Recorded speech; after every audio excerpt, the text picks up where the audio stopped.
Alrighty. Hi everyone. How are you doing?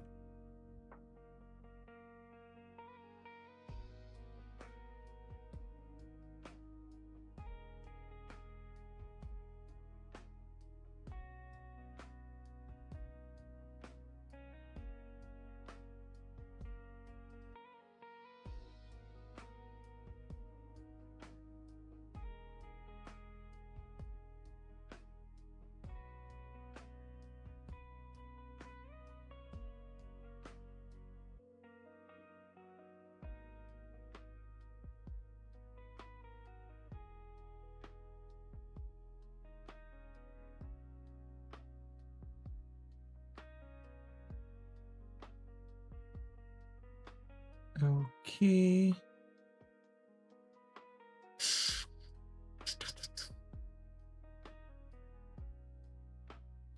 Alright. Second sketching session. This is done. Robocosan. Okay. For Robocosan, I've got a bit easier idea, so we are not going to draw like an entire environment like for Matara. That's something I need to still finish because we actually need to, we've got the chair and stuff. There's one thing I've noticed that I have to change, which is actually her face. It looks okay, but like I need to change things a little bit more because it actually doesn't really look like her, but looks like some similarly looking character. Hi GTA, welcome back. Hi. Hope those couple hours were good for you. Yep. Okay. So for Robocosan, wait, I need to change the thing, don't I? Okay, this needs to be changed. Robocosan. Okay. That we've got, and yeah, we can continue again. So yeah, we are just, we are going to continue this. Just sketching things a little here and there. Just, kind of making sure that everything's alright with the character. I want to like be sure that the characters are going to look at least as close as possible to themselves. With Matara, okay, I guess she would look a bit more like herself if I would like add some other stuff like her antennas or her outfit and such. But her face itself is very specific and it's definitely not the face that her VTuber model has. I can make something very similar. I can change, for example, the way how the eyes are looking, but there have to be some principles that have to be kept up. Otherwise, it's not the character design that we're talking about, right? So yeah.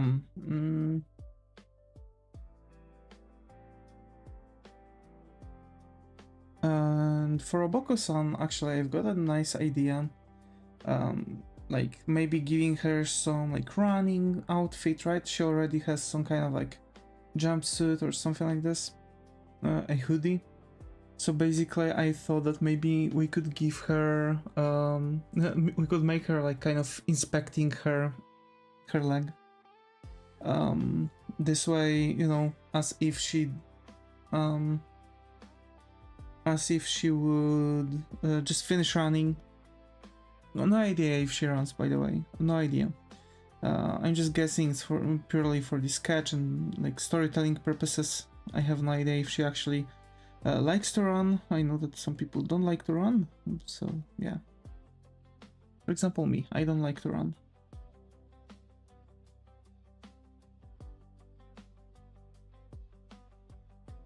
Her body's too big. I need to make it smaller like this.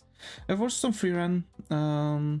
I'm zooming through this anime and it starts to be a bit better. We're starting to see more or less a bit better resolution for that,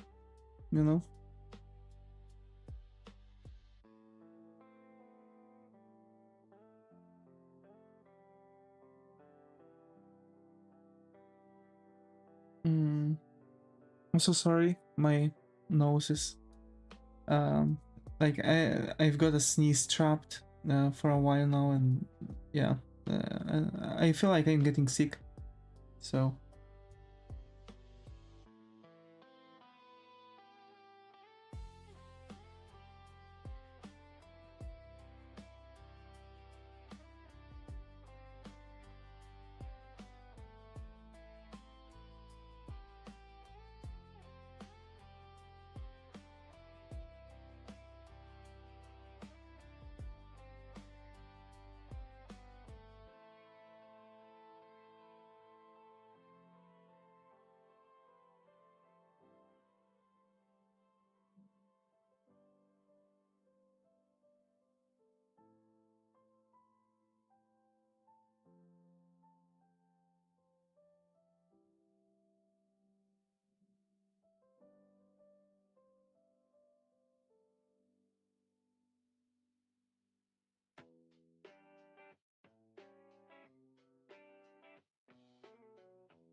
okay, maybe the head and the neck now compared to the body has to be smaller too.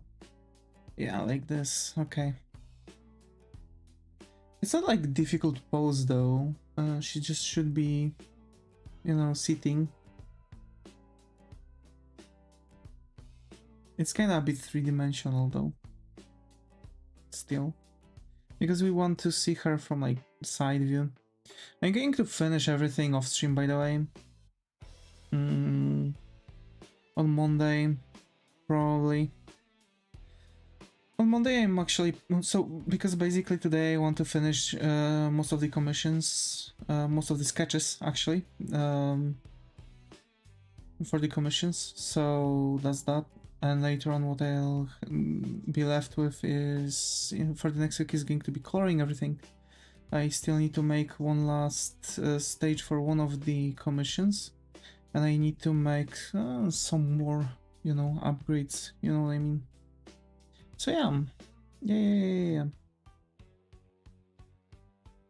You know?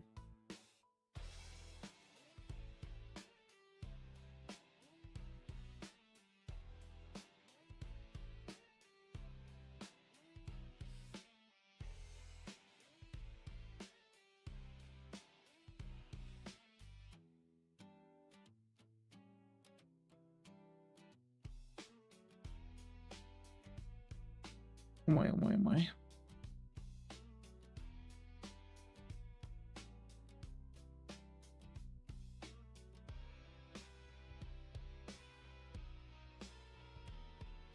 Okay. And she sits, right? She sits. I think like I could offset her pelvis a little bit.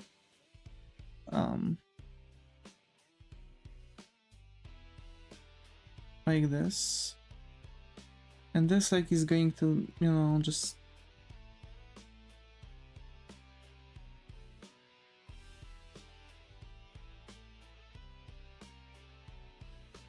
Holy.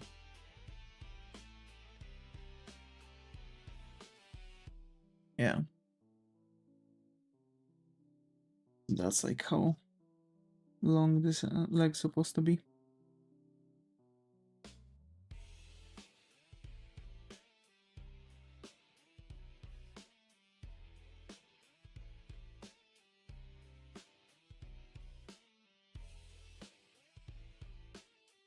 Actually. Yeah.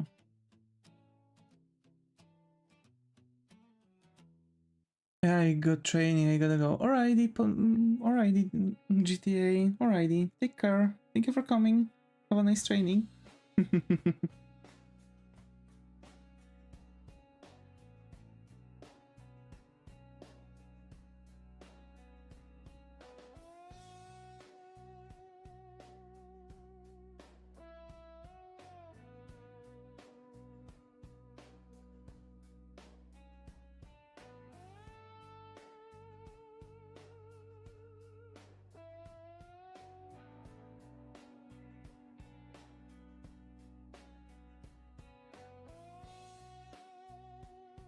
Longer.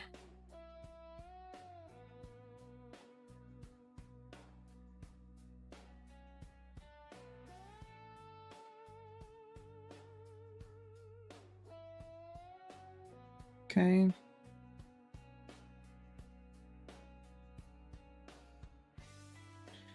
You know why I've actually made the entire thing slightly offset, like with 3 separate things?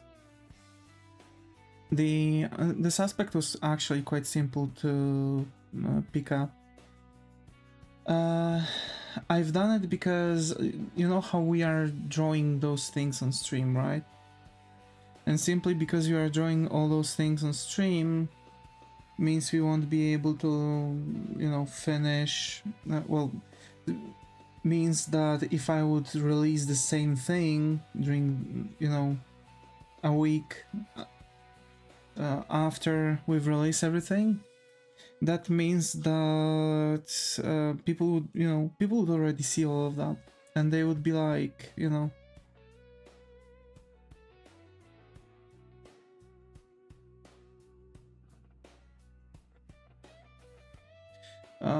people would like, how to say this?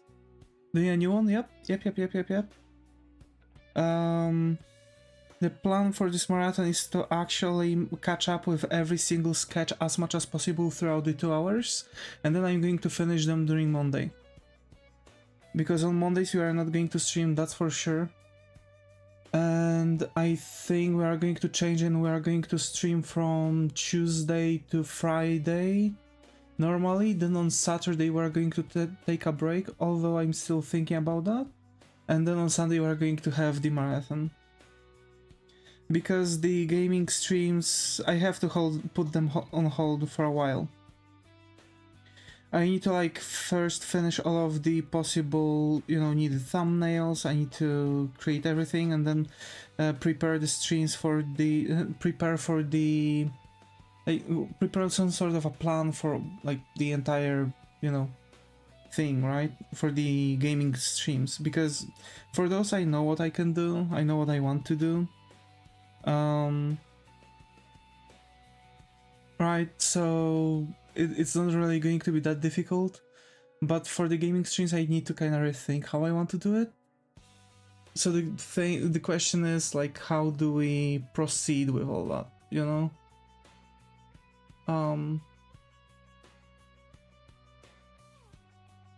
Because I'm thinking, when it comes to the games, people prefer episodes.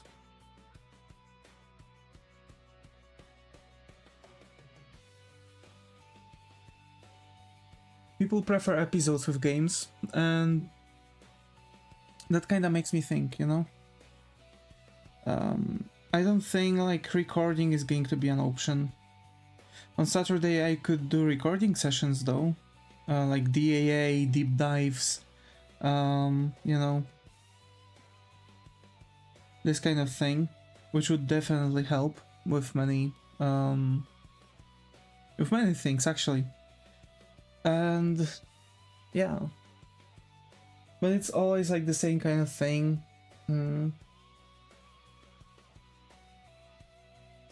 Making this some sort of like plan. I still need to write down a lot of things connected with DAA and deep dives. I need to plan out at least several videos ahead before I even start. So like, I'm trying to be level-headed on this one. I don't want to just dive into like random stuff and, you know, and then just lose my patience because I'm throwing too much at myself. I rather to take up things systematically. I'm going to work on recovering what I've lost so far with the project on Godot. The people from Pixel Game Maker was still trying to like write to me and like, oh, you might need to, would you mind to send us your PC's regex, not regex, like the, you know, the hardware list and software, so like all the, you know, things.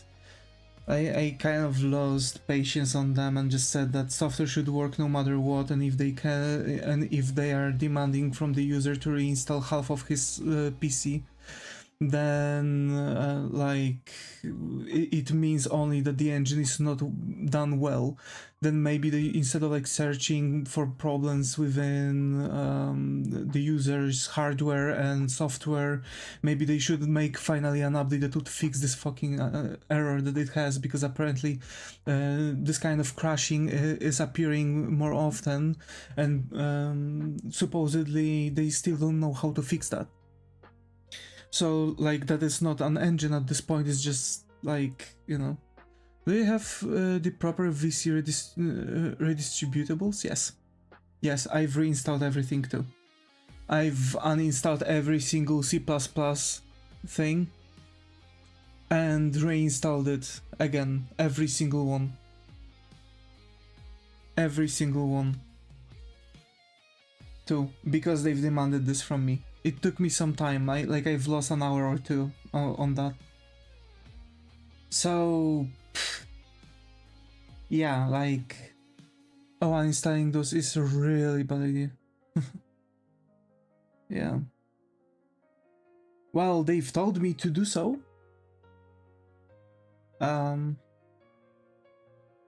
Yeah. So for me, it's like simple task. You should never uninstall those. Yeah, I didn't like uninstall any. I've uninstalled only those that I've read that I should be that I can uninstall. Like some of them, those that I've read that I shouldn't, I've just kept in, and I've put this thing on installation, and it was like, and it's supposed to like fix issues, right, based on the instruction I've read on the internet. But they are literally telling people to uninstall C++ things. What's that pose though? She's like trying to inspect her leg because Robocosan is like android. So she has like, I guess she's fully robot or just an android with cybernetic legs and arms. So she's like holding up her leg a little bit and like tries to look closer into it.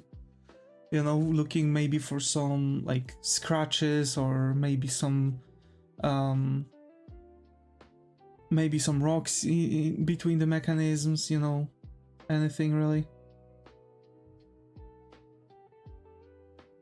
If I would be robot, I would take it off to inspect.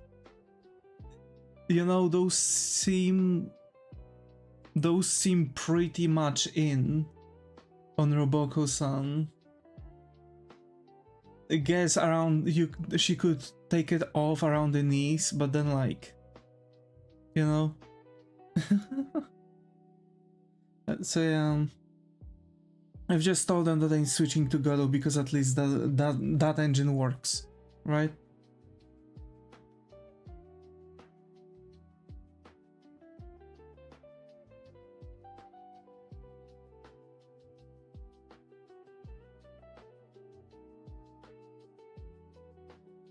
More or less. Yeah, I mean, I can turn it on and it's not going to make any problems with turning on, right?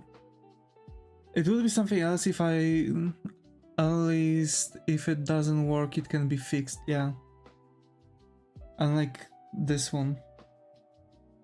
Like, I suspect that if anything would ever happen with Godot, it would be most likely the thing with my code, and I could just rewrite things, and the only moment it would like crash, it would be the game itself because of the messed up code, or some poorly made update because some files got, you know, corrupted during download. Over here, this one just stopped working from day to day. That's why, like, I don't care at this point. Also, there's RPG Paper Maker. Shoveled its code and rebuilt it so many times and getting reasonably familiar with the engine's own code to fix stuff. Oh my.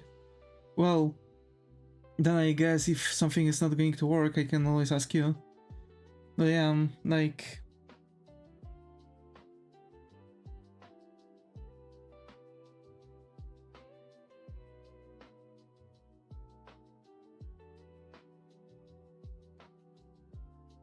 Or I can send you my custom build.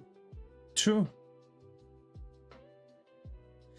That's the thing, like, I'm going to also feel more safe. Like, I've got already a lot of things, I just need to, like, you know, I just need to build the map, I need to make the character walking, I need to make NPC, I need to make NPC interactions, and then progress with UI. You know, like, it's not necessarily something I should be worried about. The thing is that, and I've already got the tutorials for that. I have everything prepared to get back what I've lost. So next week is going to be like redoing everything. I still want to try to build the whole engine and templates without 3D and XR and all the features I won't need. I mean, if you would make like just purely 2D thing, that would be cool.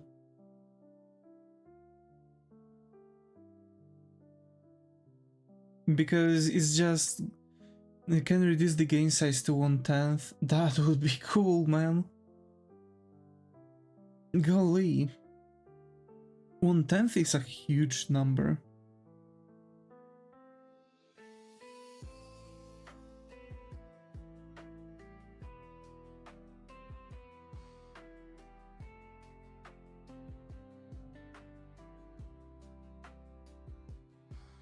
Her feet actually don't look like normal feet, but we are going to change that later on. For now, I just need some kind of placeholder for these, so I'm just giving her normal dogs.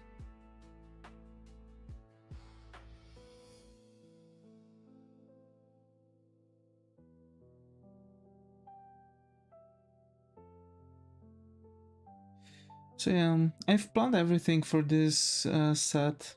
We're also going to already work out, you know, the next sets and such.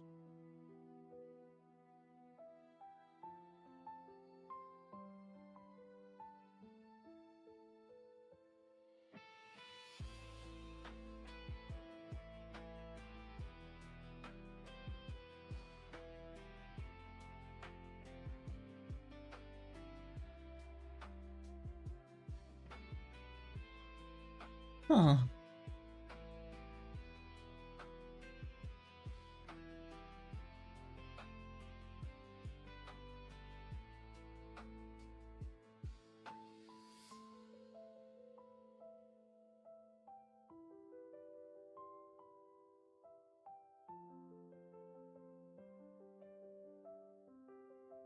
Wait, yeah?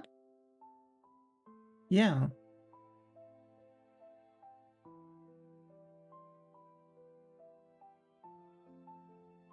For a second I was dumbfounded. Okay. So she's supporting her leg, holding it here, here, here. Okay, we've got the pose done. It took us how much? 23 minutes. Could do better, but I guess the faster I'm trying to go, the worse quality is going to be, so let's not interfere. And Roboco has a bit rounder face and shorter chin. So we are going to do exactly that.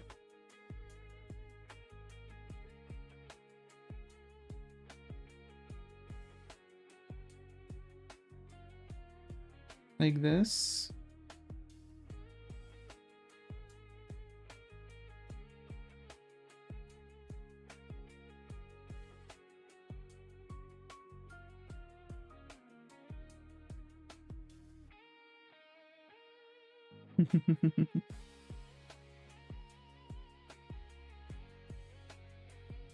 I think I need to give her a bit rounder face, like that.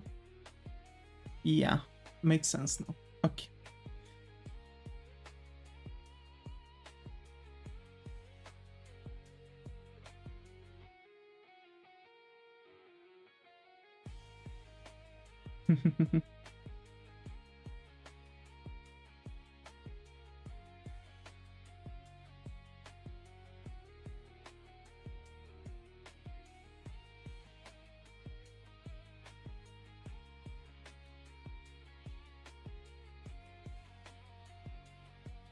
Follow up. But yeah, to be fair, reducing the game size to like 1/10 seems seems really cool. Because there's a bunch of things that you don't really need, for example, for a 2D game. And there are things you don't really need in 3D game, so I guess.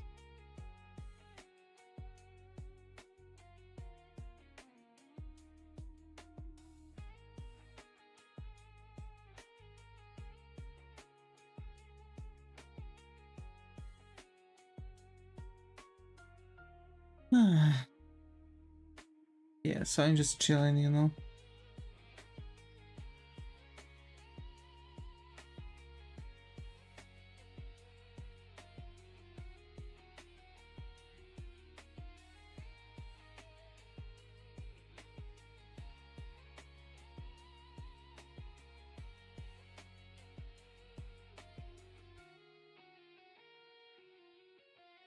But to be fair, from what I see, she doesn't really look as robotic as you would expect. At first I thought she just have like weird like leggings. You know?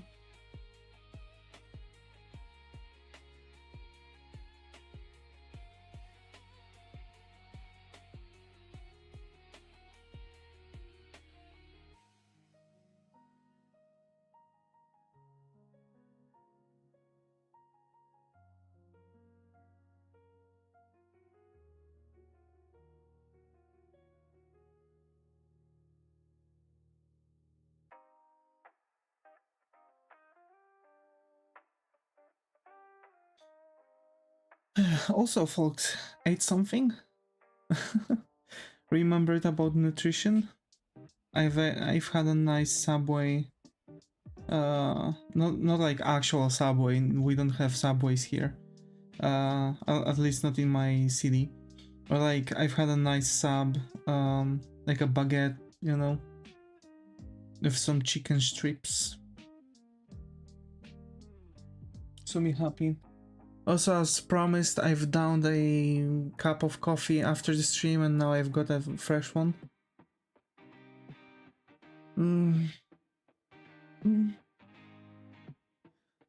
Oh.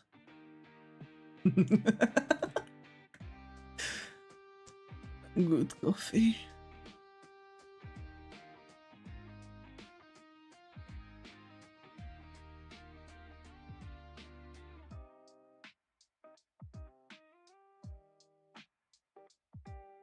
Is it a sign of being addicted to coffee?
Oh my.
Okay, she has a hoodie, so her outfit is a bit baggy. And she's pretty much like, okay, she has some chest on her, I guess.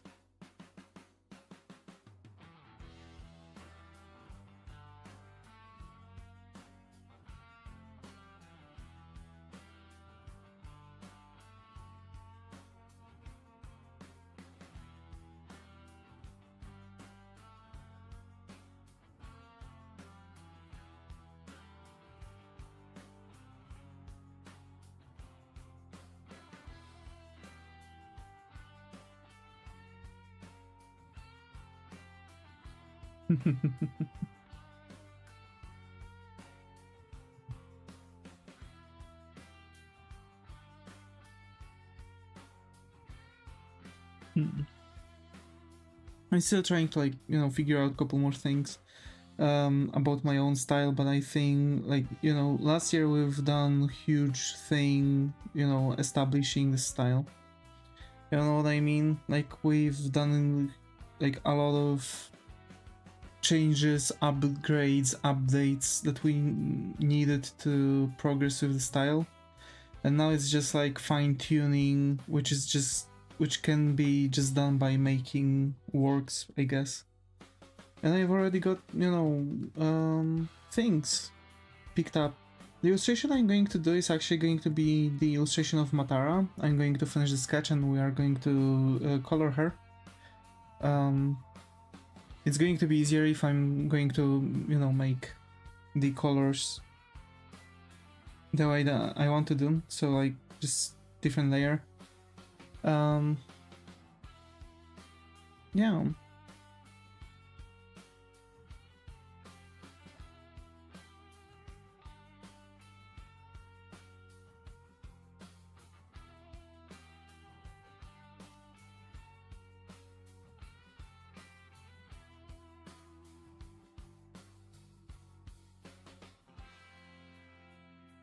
Okay.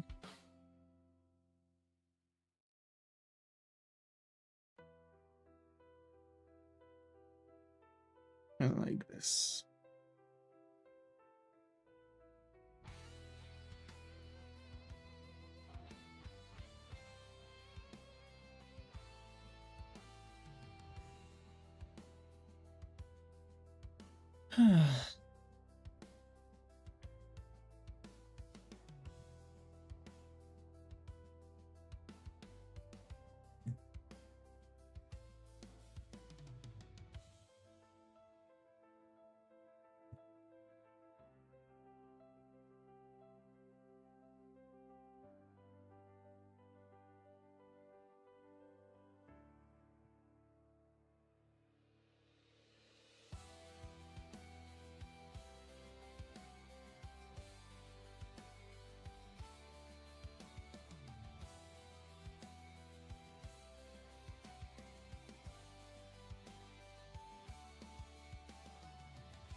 Okay, and I guess like we are doing this and then there should be like a bearing here sticking out.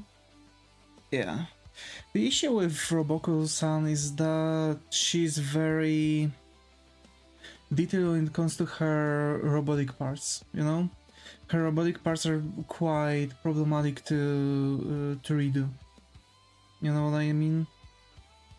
So that makes it like, you know, kind of pain in the ass to draw her properly.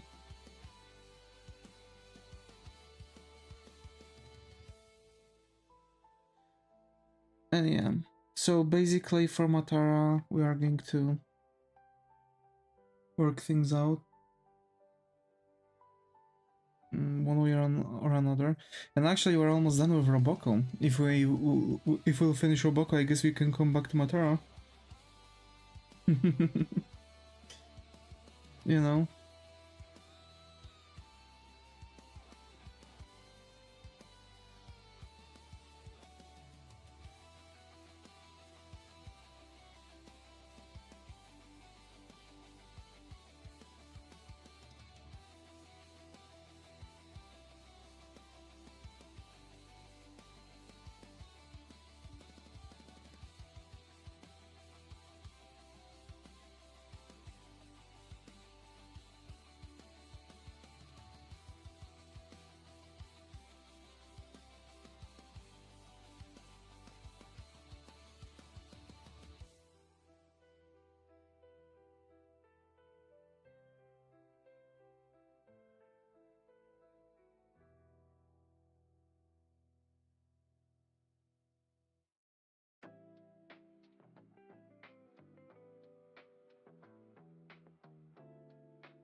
Hmm.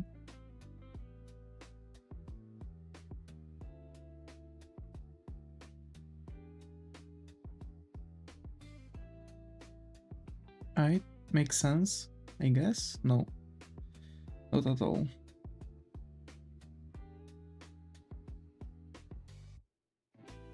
Now makes sense.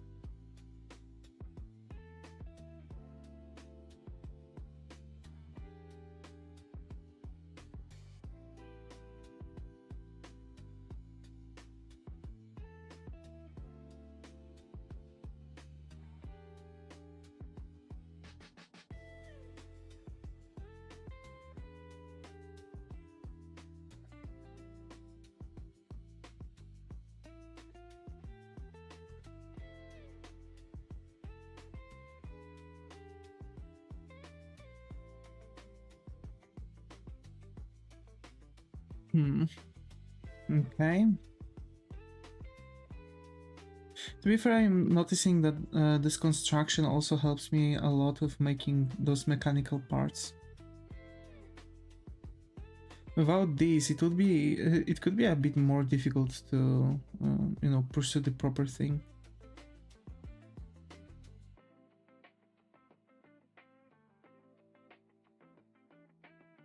Okay, and her food.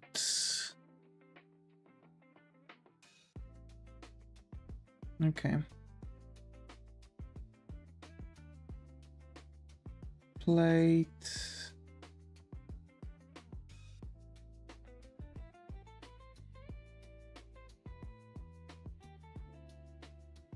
Plate.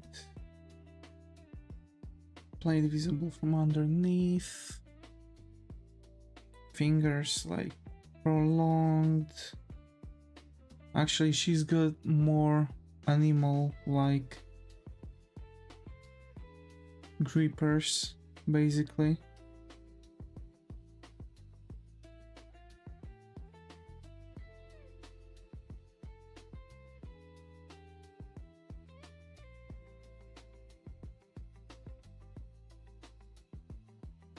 Okay.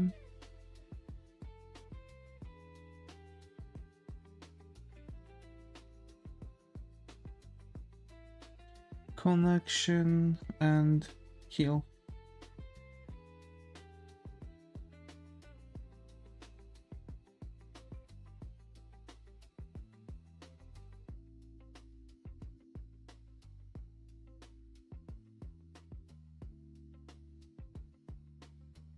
I guess.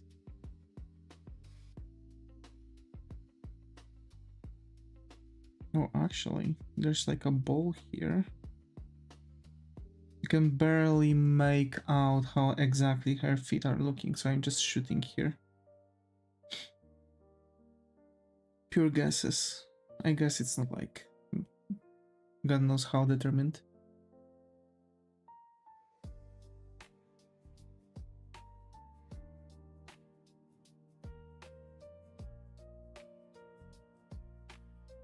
Okay, and now that and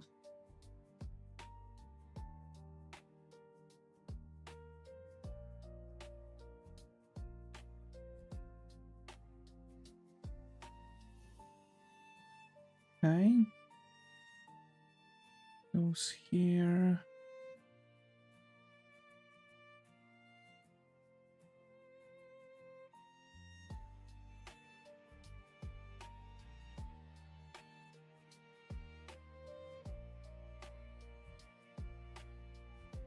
Like here.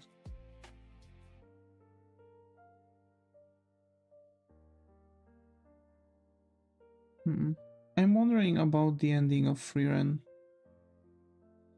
How are they planning to do that?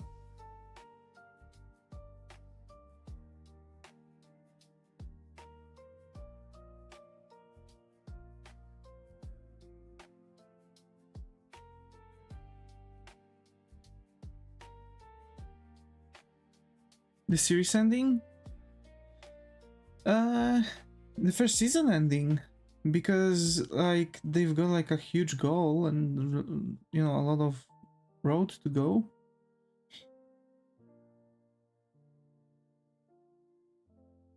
And, well, yeah, the entire series ending, too. Because I'm assuming, like, well, it's not going to be the first time, like, I'm assuming, because, oh, they just, starting on that road. Oh.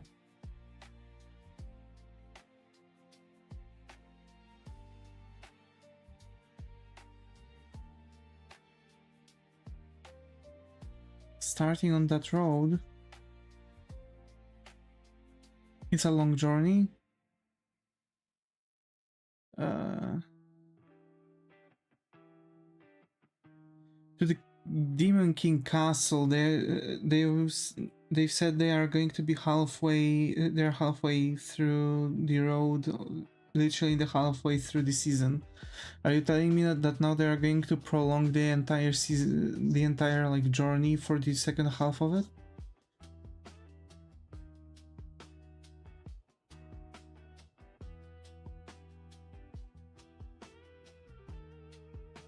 Oh, yeah.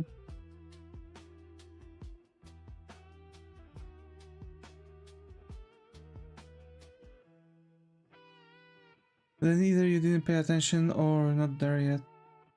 I don't think I'm there yet. I'm at the episode where the priest that joined them has to make a decision if they are going to go look for his friend or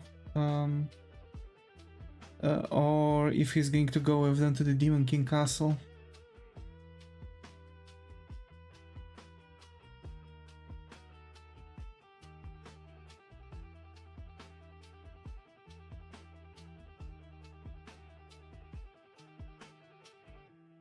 Yeah, after the mage selection thing.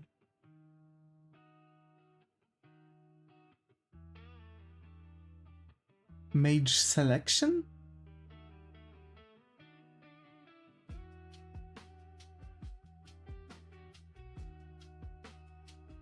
They didn't say anything about the mage selection.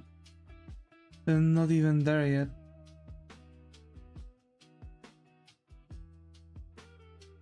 Yeah. They're going to the magical city right now, and there was this priest who helped them, who looks for his friend, basically.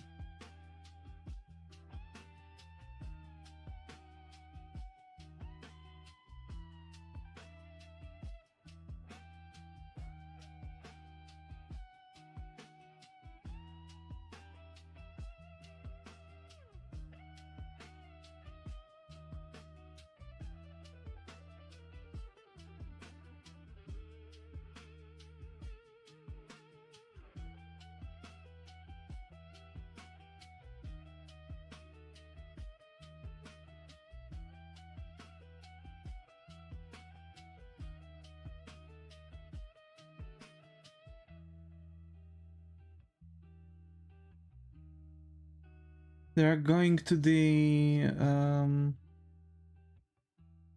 most to that like capital of magic of people, because Freeran doesn't have the new, you know, she doesn't have the new ranking basically.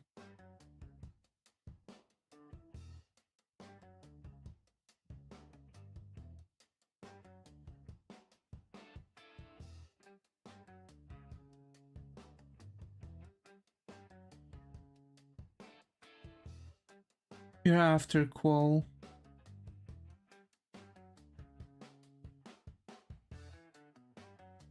Yes.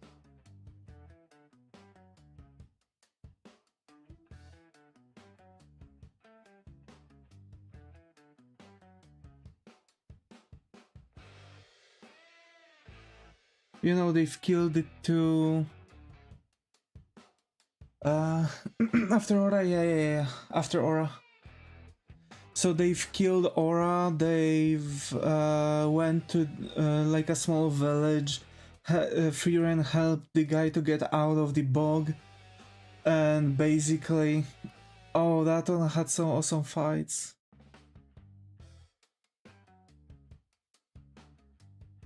The one with Aura? Yeah, I like how Fern fought with the bloodbending guy. I don't know his name, but I guess he's irrelevant now as he's dead. True. That fight was really damn good. Also the Thunder Strike, like golly. I think that's literally the first time we've seen Stark using like any kind of like ability. All this time he was just smashing things. Rewatched it a bunch of times. You can learn a lot from this animation, by the way. I think that's something that I love the music under it. It was really cool. So now they, you know, like Freeran helped some guy from the bog. He told them to watch out because in the woods where they were, there are like highly venomous and animals and poisonous plants. And Stark got bitten by a snake, and literally his brain was about to like melt and drool out of his nose. And they've met, and it turned out that the guy who they saved was actually a like really, you know, some high effort priest who helped him, and they've got him to, you know, they reuse the same three music depending on who fights the entire season a bunch of times. Themes, they've just made themes for them. I think that's good, because you know who, like, because the musics are also transitioning.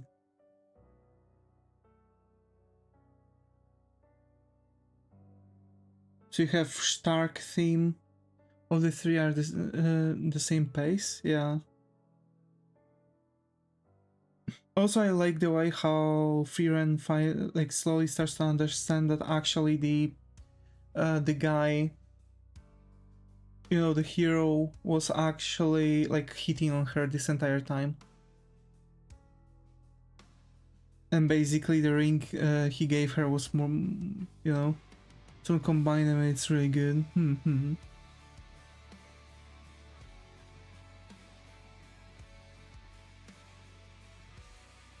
I wonder if they... Well, I doubt You know what I think? How it's going to go? Freeran is going to actually have the resurrection spell. And basically it's going to like use up her entire mana. And it will turn out that she got tricked and she's going to resurrect the Demon King. And the demon, and that's going to be like end of first season. That's my predicament. If not, then that's going to happen in the second season, and we are going to have yet another entire season where, you know, Also, it's 28 episodes, not 23, 24 as usual. Yeah. Yeah. Really cool. Really cool. I like it. I'm on episode. Well, on which episode I am? 17. I'm on episode 17 out of 28. So I'm like somewhere there. I'm going to get into that sometime later. I'm completely wrong. I tell you now. Okay. Oh, okay.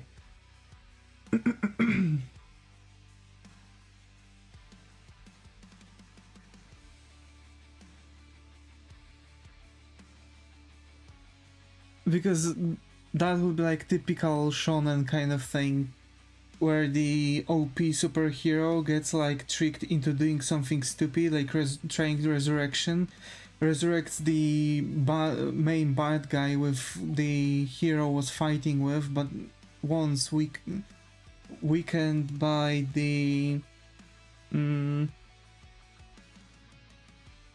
weakened by the spell and the age after the fight, the hero is not capable to like stop the main evil again. Also, Firen, you've seen her when revealed self to Aura. She a beast, but probably held back a ton of juice there too. Most likely, yeah. I bet she like activated her power. Basically, I bet she activated her power only to just so the weight would go like above Aura, just so enough she would win with her. So yeah, I think that's like, you know, that's how it go. So I do think that Freeran held back like a crap load of other things, because I like for how long did the Aura said that she lived? 100 years? If nah, she completely went like god mode.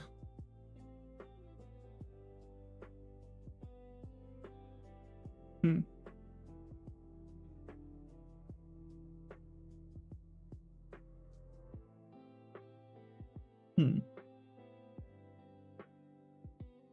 Not rising slightly above Aura, it was like Jiren versus Yamcha fight.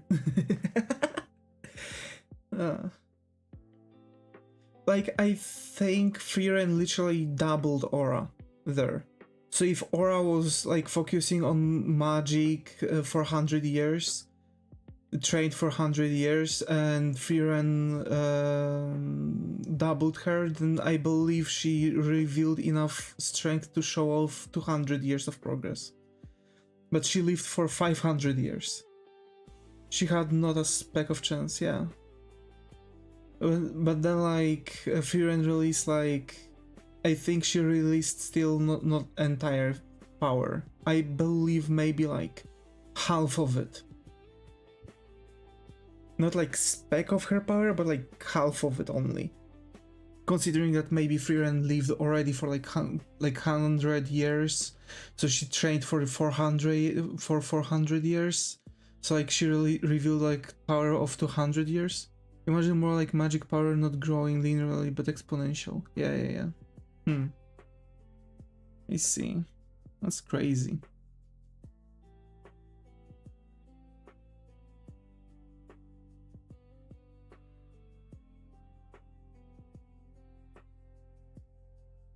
Also, I believe that I don't know.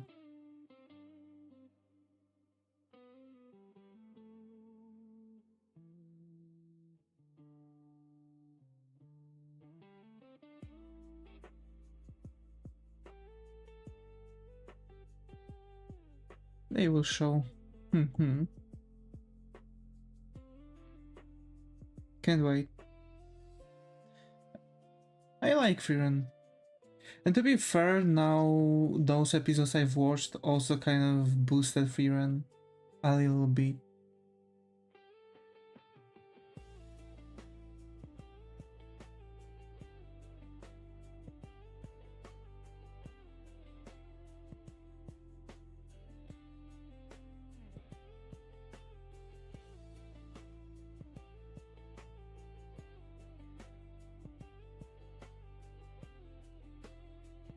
Also, the way how Stark, I don't know why I'm saying Stork.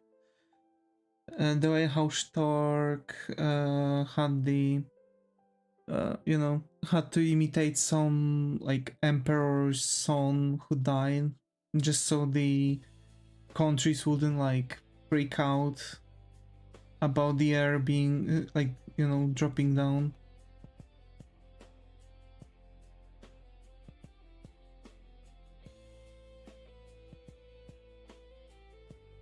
Frey is the strongest enemy this season. Enemy, you say?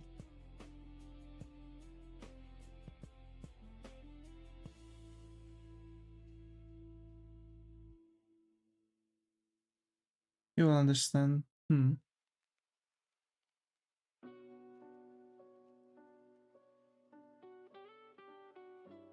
What, Freeran didn't kill the...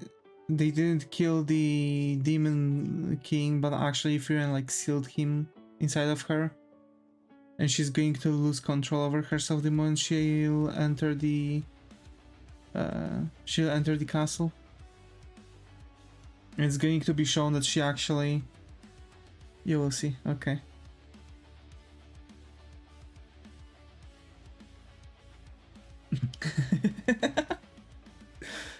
Okay. I'm guessing.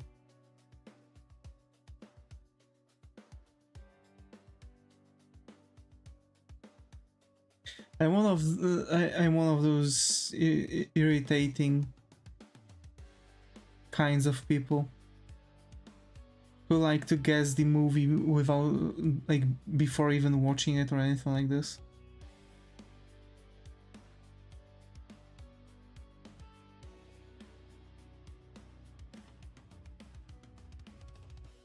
Yeah, but the actual end you will never guess, huh?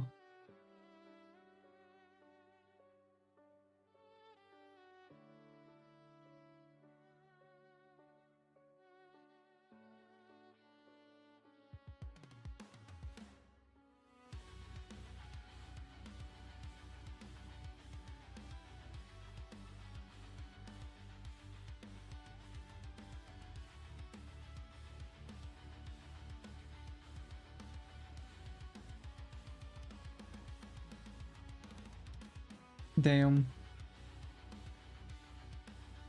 Now I want to understand the ending even more.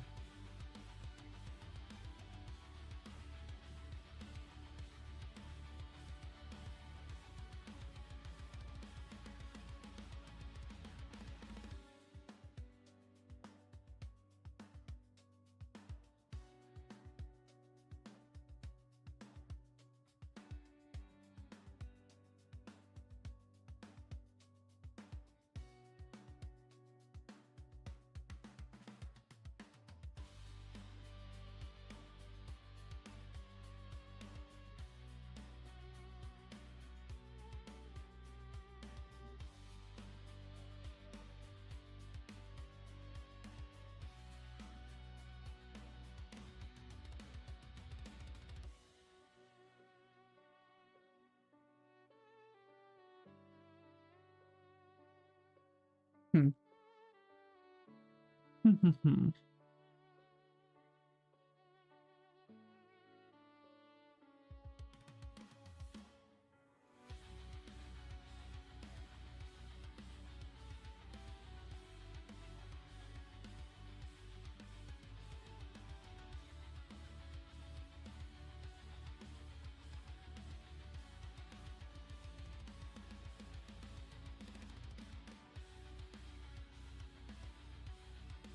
I think I'm setting with base character. Ooh, progress.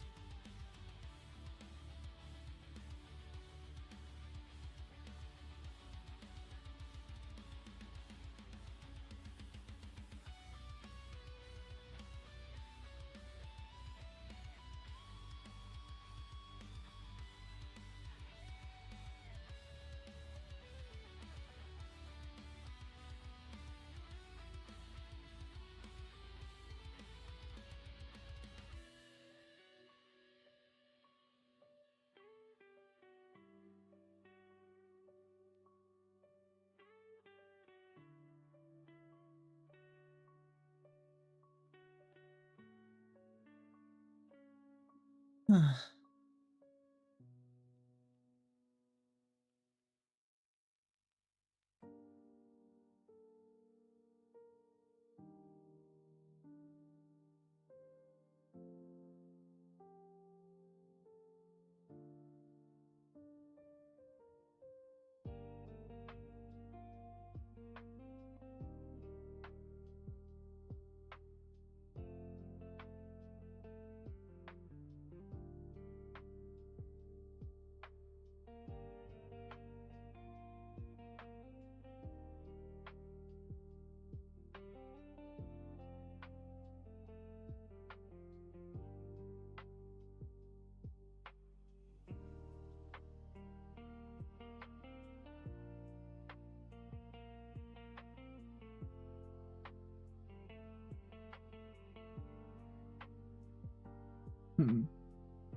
Would it be actually that Frieren is the goddess that the priests are talking about?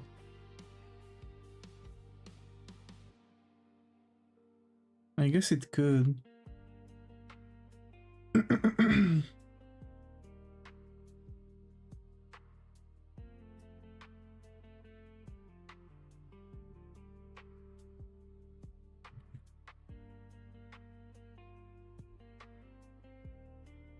Or actually elves turning into demons at certain point. Does she feel like one? Yeah. Yeah.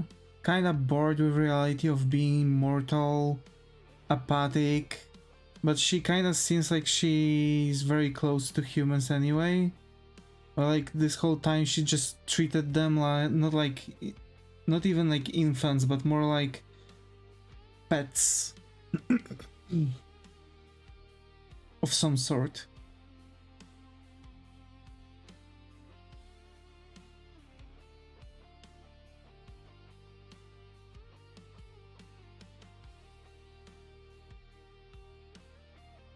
Omni-Man? Lol, Omni... Yeah. Like Omni-Man. Golly. Your mother is more like a pet.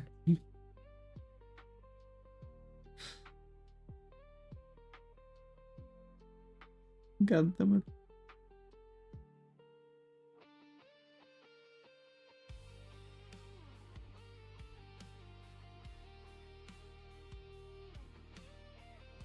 But so logical. Yeah.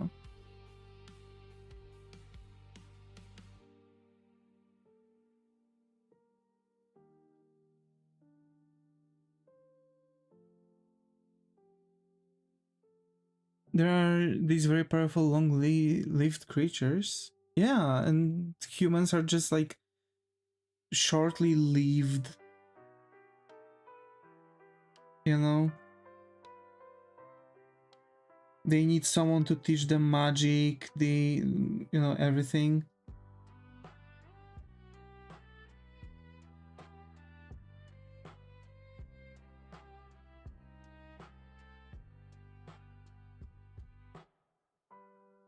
They're like humans to dogs. Yeah. That's why I wouldn't be surprised if actually this is how it would go. That Frieren looks at Stark and Fern along with other members of her team more towards like pets she's been taking care of, and she just had some favorites basically. And it's going to be maybe even revealed, or maybe it would appear that Frieren kind of lost her memory because of something. and it would appear that she's actually someone related to the Demon King.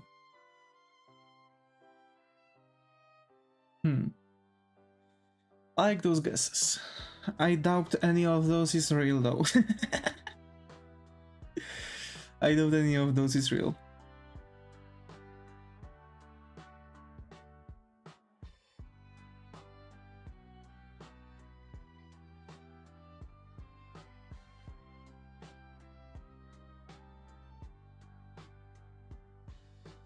We'll learn about how it is when they introduce more elves. Yeah. I mean, they've introduced that monk.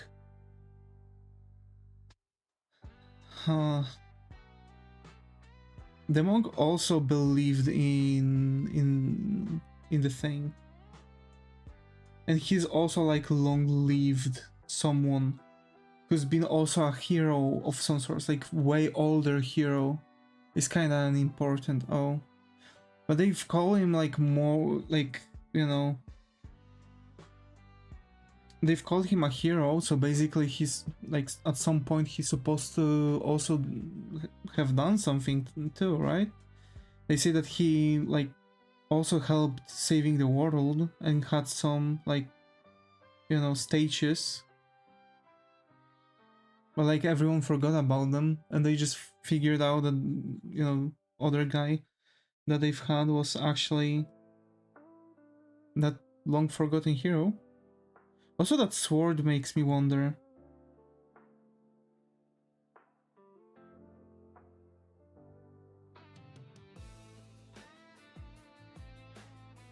Well, in some thousand years adventuring, it's hard to not make something notable. True.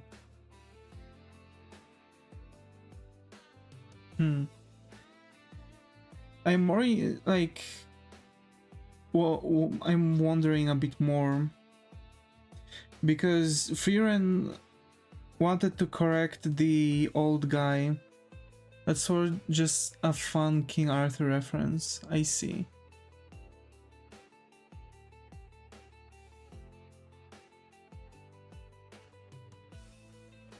But it has to have some kind of notable idea, you know?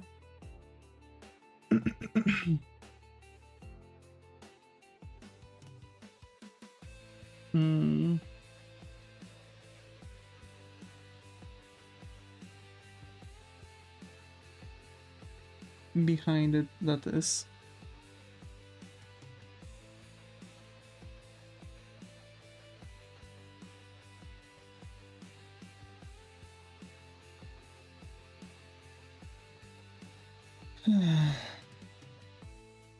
Have stories and too short-lived to live to tell them, so they pass on and it changes a bit every time.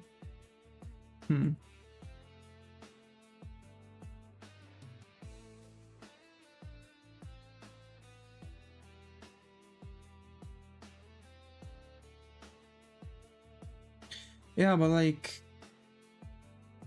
they say they've killed the Demon Lord, but it seems like they kinda didn't though. You know what I mean?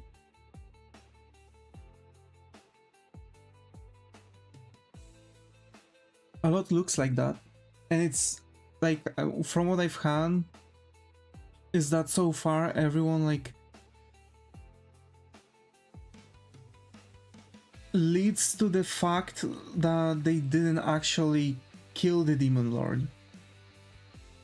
So it could be some kind of like a treaty, you know what I mean?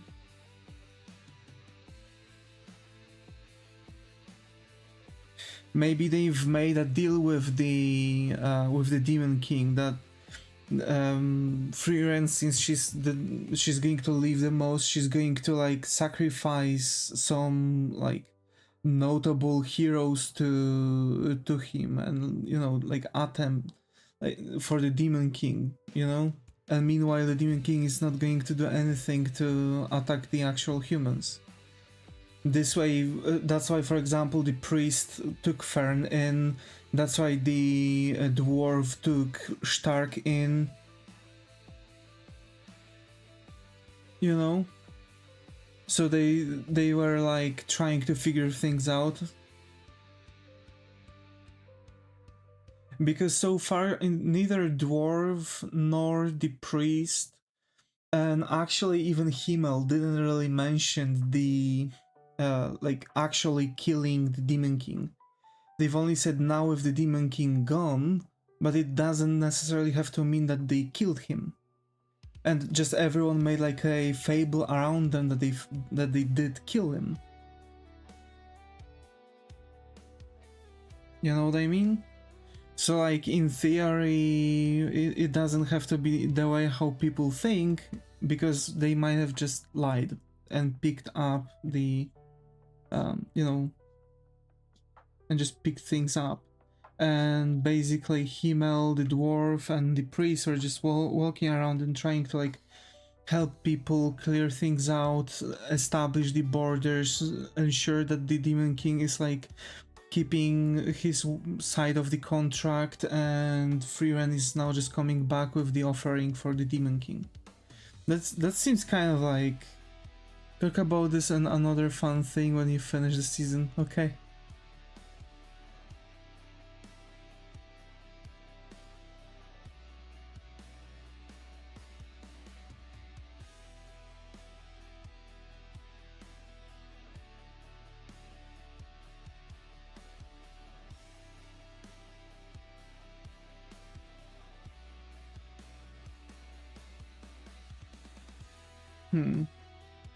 Because like, you know, the thing is that, there's a thing I missed 2 times in a row. Okay.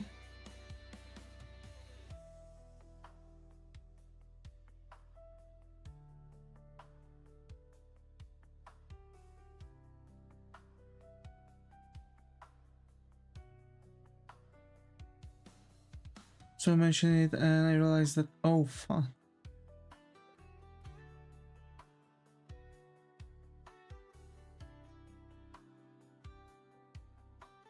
You're not yet at that part, okay.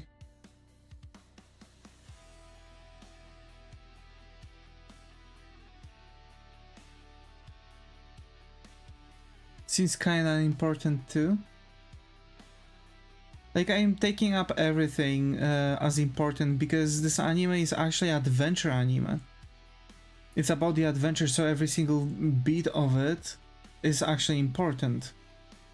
Even if it's like flashback, because we're kind of like starting from the middle point, because we don't really know the actual adventure that Freeran went through, so we kind of learn about the thing. There's some filler things.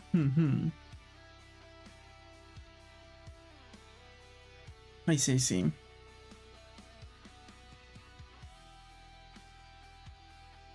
I'm kind of like starting to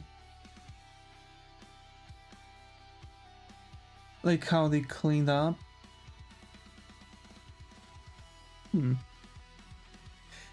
I mean, that also was quite important because like we learned that Freeran basically had the you know,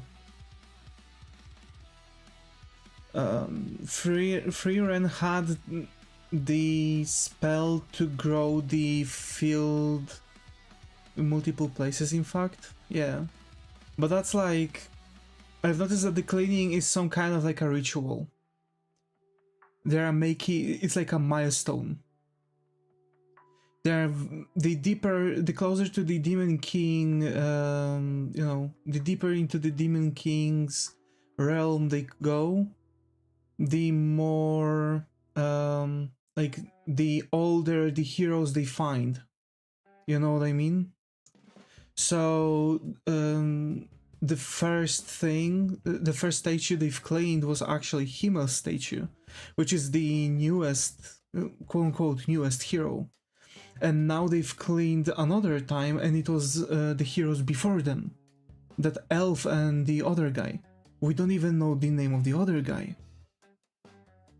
Right, so now that's actually interesting, but I think he kind of looks like Himmel. Or I might be like deeply, you know, deeply mistaken. But he kind of looked like Himmel. Oh, Then you full misunderstood that episode. What? What do you mean?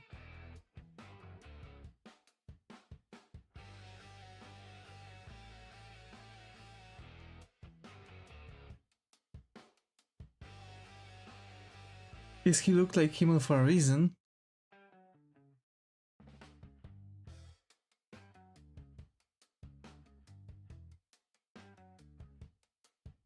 Wait, are you talking about that second about that second team where there was the that elf monk and the other guy? Or are we talking about like the statue of Himmel? Because I know that the first statue was Himmel's statue, and then we've seen several other Himmel statues basically. But like that statue with the elf, you know, the guy looked like Himmel. So I would assume that maybe it could even be somewhat related to Himmel himself. We know that Himmel, we don't really know the Himmel's country too.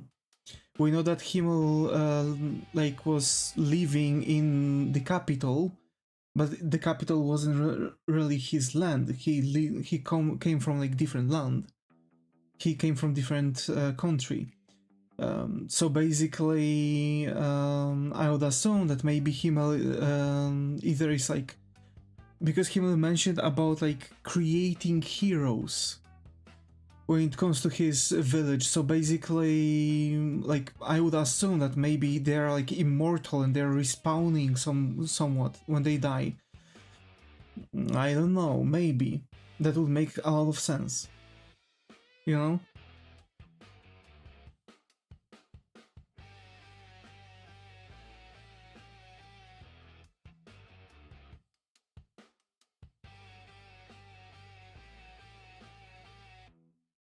Wait, I switched it up.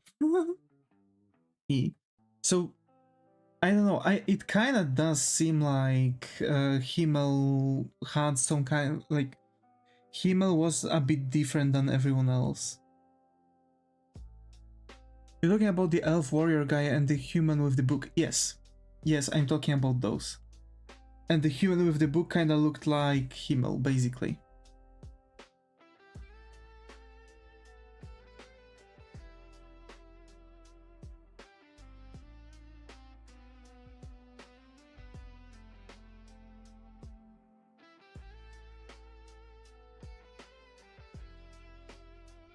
But again, I might be mistaken. You know, I can like connect dots visually.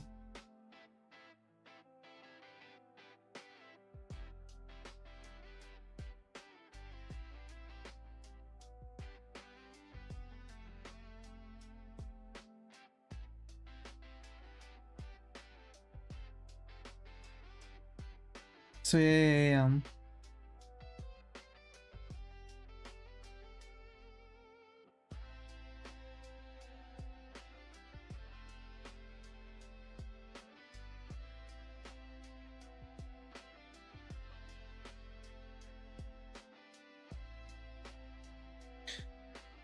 Huh. Come to think of it, there was like a lot of things going on in there. Basically. A lot of new people that we've learned about, you know? And I can assume that there's going to be another fight considering the, you know, the episode I've watched now where Stark was, you know, some kind of, you know?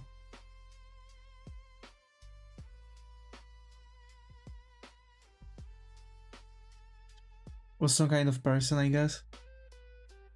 Or, I don't know, maybe Freeren and the priest figured out the actual resurrection spell, but they need to go to they need to have vessels, and after and with vessels they have to go to the heaven basically, where they'll most likely be able to separate the soul from the vessel and inject a different soul. You will know who that elf statue is. Oh, yeah, they've already met him. That elf. If you pay attention for elves. they already met that elf. He said he's a monk and he believes in the goddess too, right? So basically he has like a deep thing. They show him multiple times. Yeah. So, you know, another thing is that that elf kind of behaved like the priest, you know, that depraved priest that we found that we've already, you know, who already died from Freeren's thing. So I would also assume that elves maybe are like, I don't know, like resurrected people, maybe?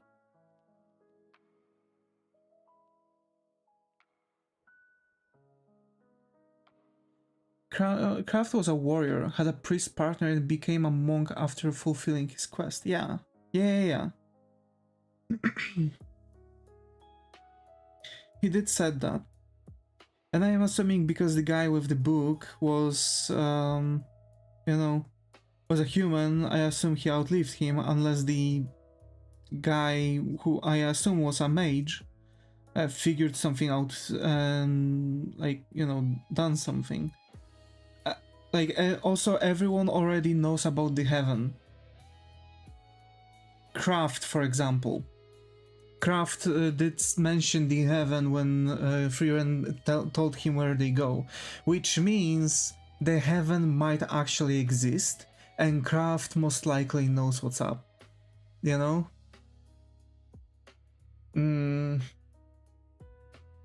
So, yeah. Also, considering the book that the Flamma, where Flamma actually mentioned the, you know, journeys to heaven. Freeran, considering it's heaven, not heaven.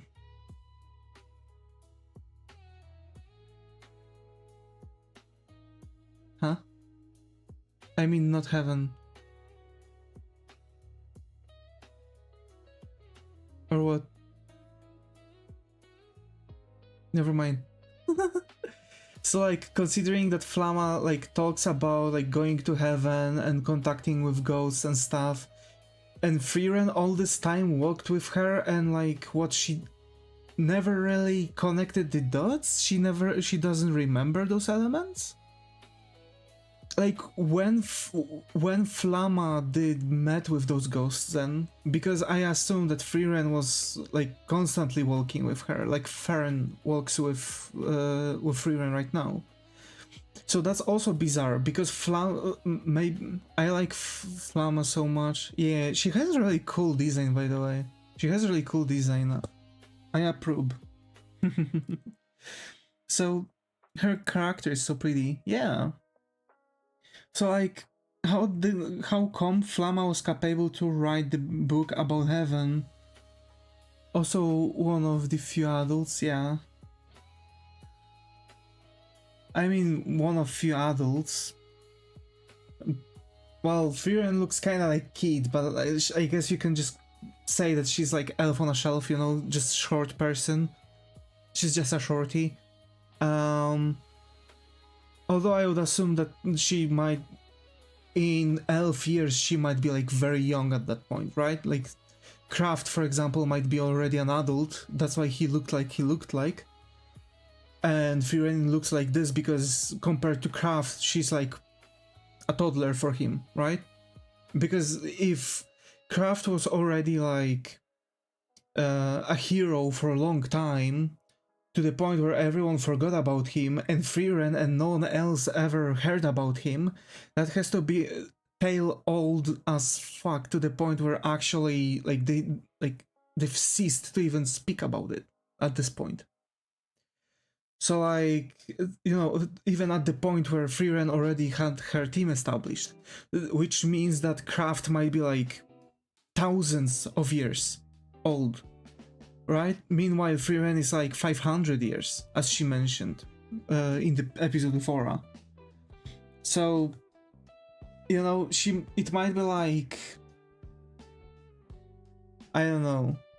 You worry about it too much. Nah, I mean like I'm just trying to figure some stuff out because it might be even like really cool, give some cool ideas story-wise. That's why I like to like try to come up with the ideas what might be happening next, because it also kind of helps me keep up the descriptions that I'm using for drawing, right?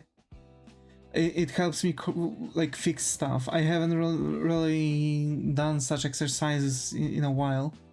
There's someone older looking even younger than Freeran, but being older, I see.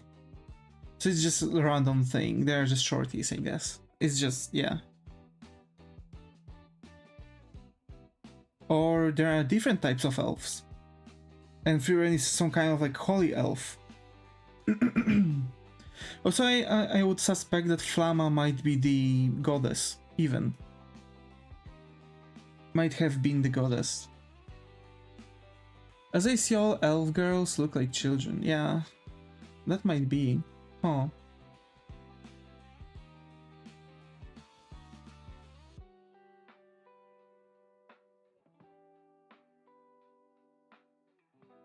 So,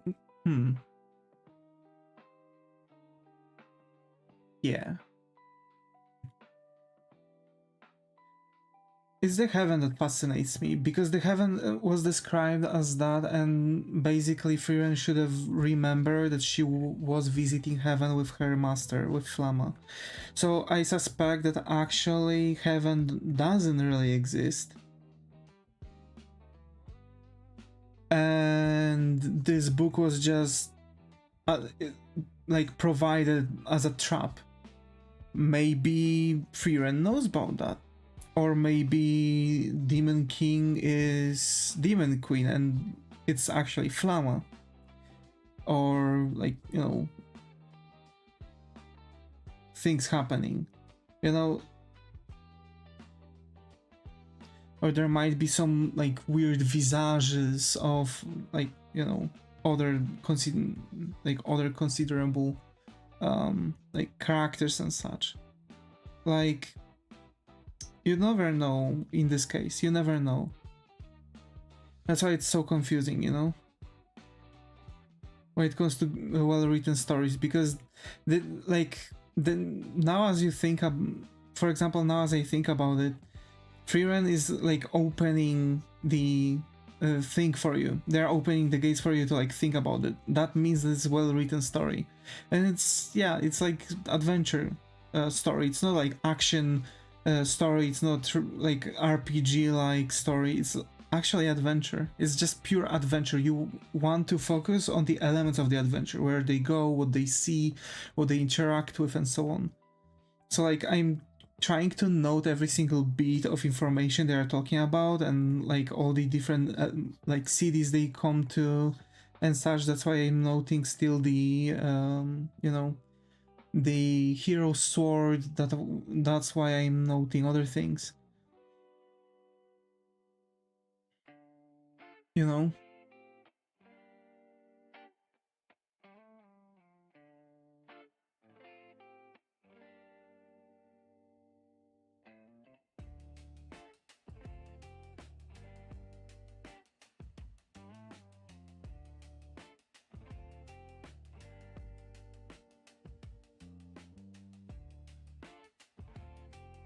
We will see.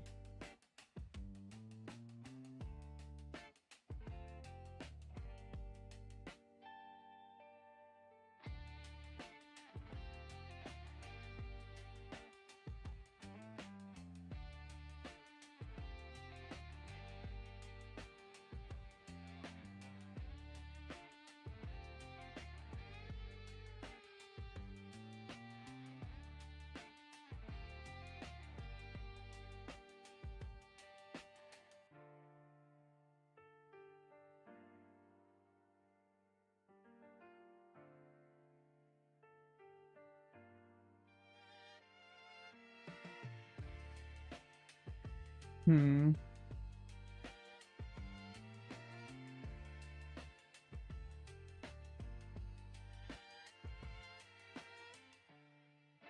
that's why, you know, I find Frieren so interesting, because it's not necessarily like any other anime that you might find. It actually tries to do something different and at the same time give you like really interesting story to watch through, you know.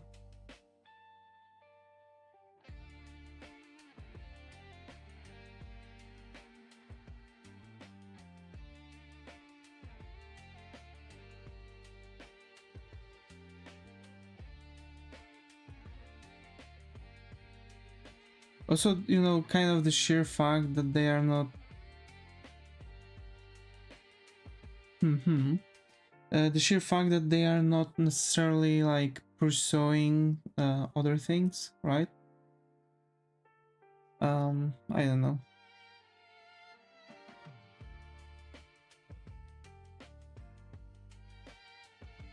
Hmm.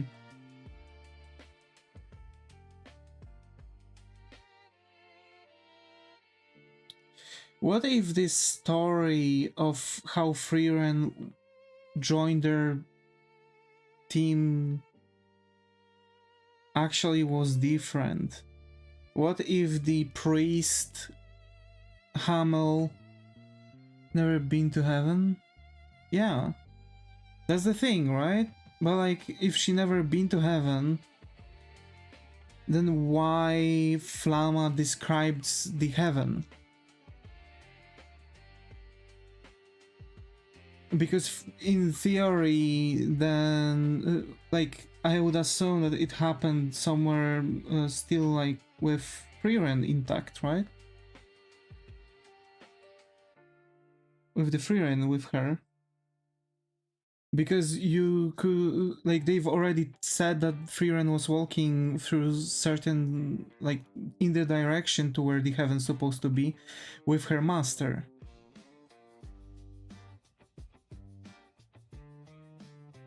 Also, Flam lived a bit more than 1,000 years prior to the anime setting. Huh.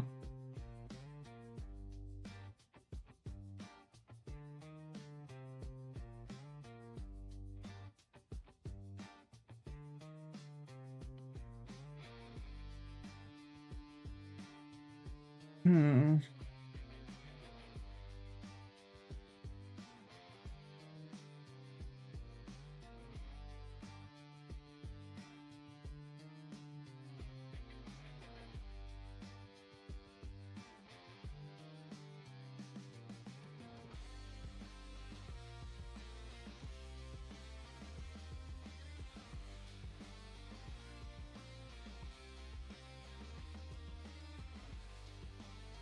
What was the question? Like, they've said in anime that while walking through some fragments, right, where there was this winter, like, snowstorm, where they've went to that covered with the fuck, wait, give me a second, where they've went to that covered by the barrier city. Frieren said that she was passing there also with her master. They've shown how she was, you know, also placing on the barrier, right? And the thing is that it's kind of like bizarre if you think about it.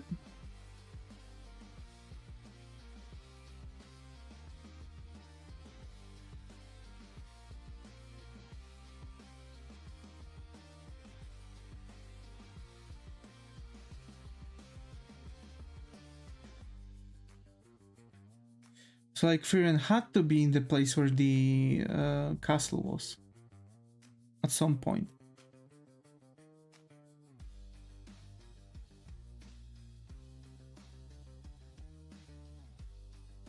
Because she went there with Flama. Now did she? So if she was where the castle was, then basically she was there with Himmel and others, then how come they didn't notice the heaven? if the heaven is literally where the castle of the Demon King is. You know?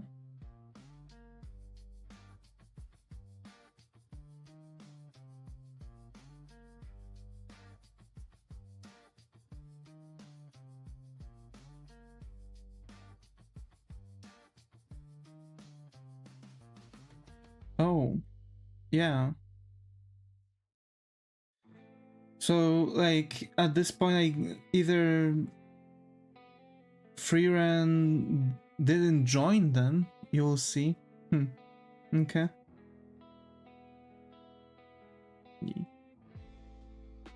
Huh. Because, like, you know, it kind of feels like either Freeran didn't join them, or they are lying, or well, I guess they could just lie about that, and it's just an elaborate hoax. And Freeran and everyone else, like, knew they are going to be, like, weak.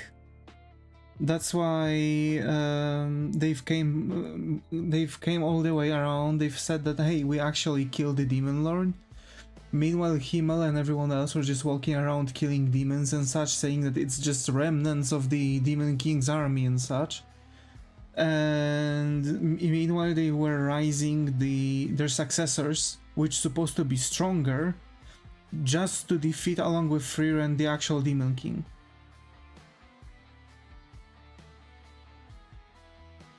Imagine Freeran not one-shotting a freaking Demon Lord because I can.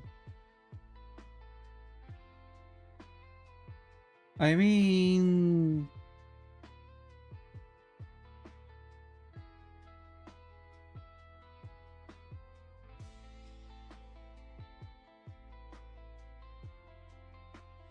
You know, there had to be a reason why she didn't kill him.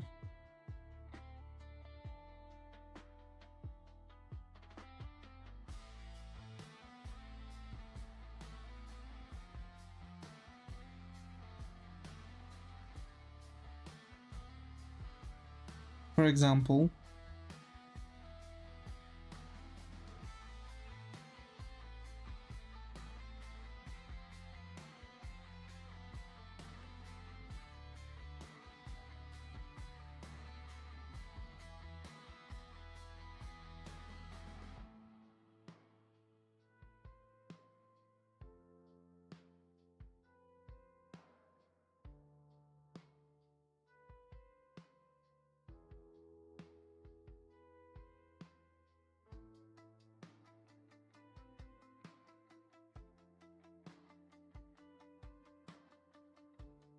So she's Freeran the Slayer? Yeah, I remember the thing.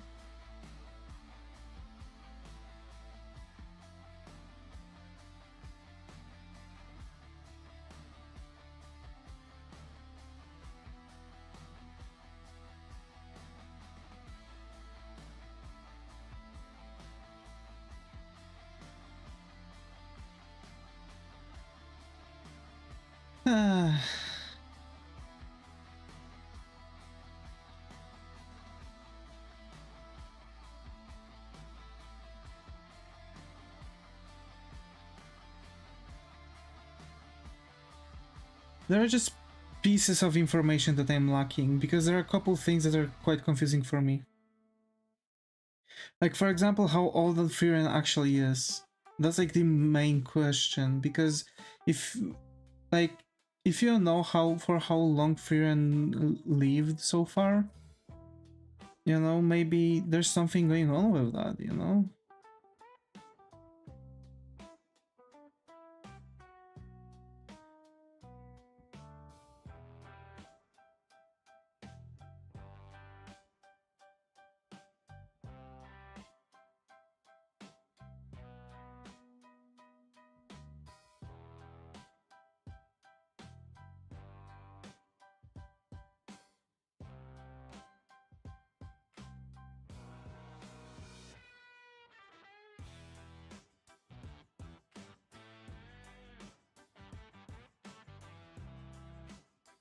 More like 1500, 1800.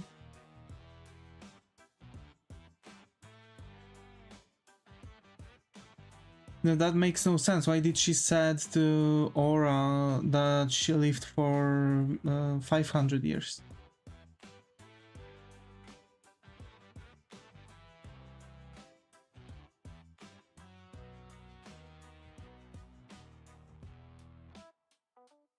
See what I mean now?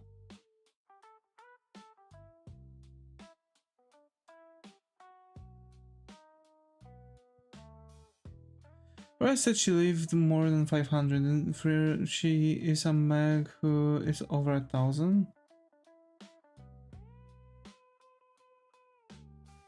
No. Wasn't it Aura saying that she lived over 100 years? Or over 200? And Frian saying you look at a mage who lived over 500?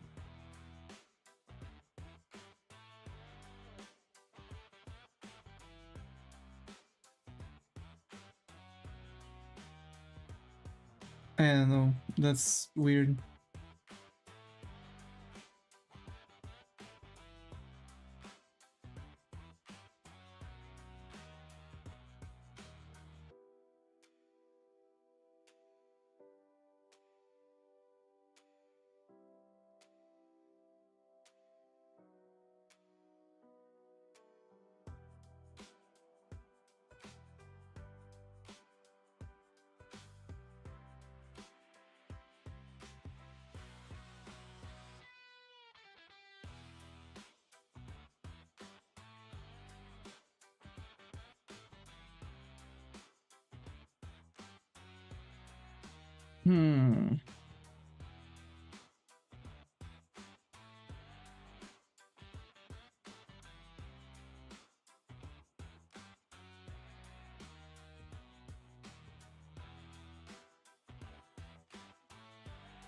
I don't know anymore.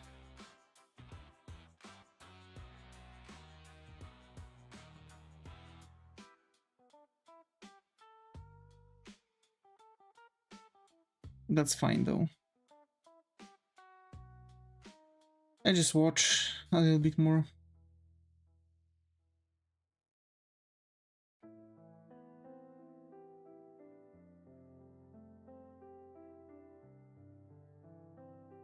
I was finishing the anime. As to pics I sent.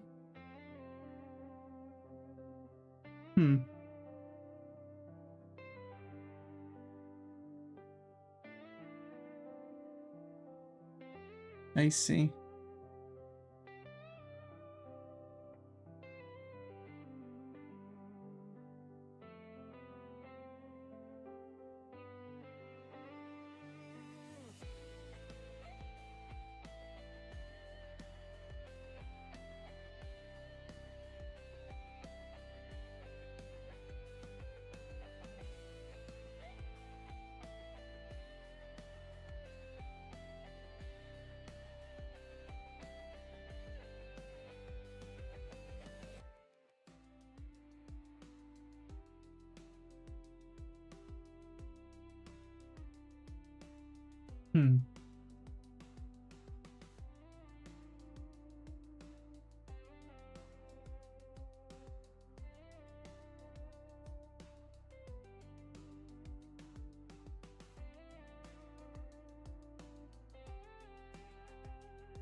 You know, I don't feel like...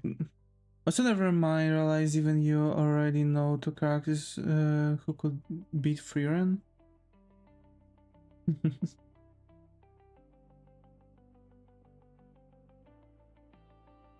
Yeah, fair nose, for sure, and stark, right?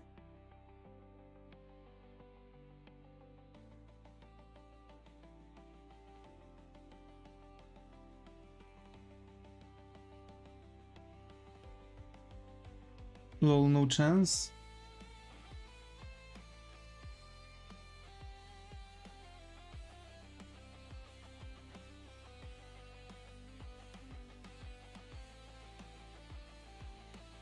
Then who? That elf warrior and the guy with the book?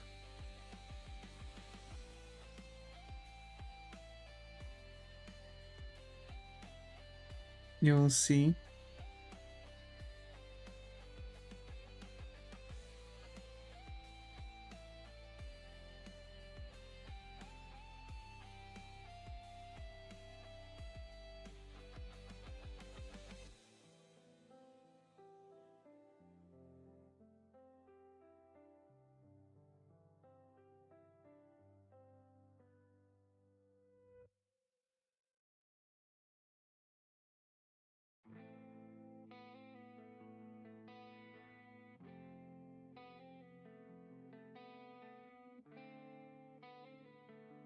Okay, let me... Okay, I'll do this because I need to darken this part. Why?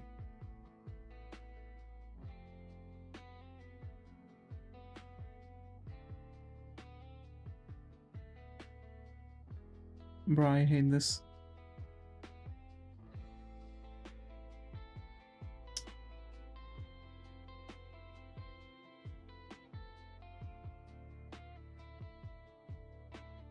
It's darker? Brighter, I mean? The fuck? Okay, whatever. The fun thing want to point out is connect to both, but those two characters not even close to each other. Hmm.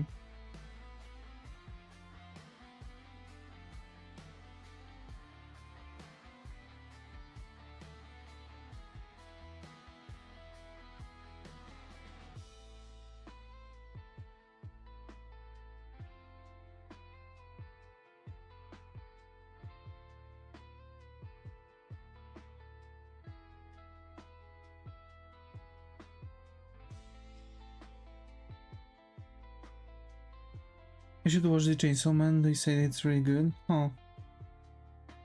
Well, I heard so too.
I don't know what to do today. I see. Well, to be fair, personally, I was also kind of troubled by it. I was kind of wondering that, maybe, maybe I'll be able to figure stuff out faster.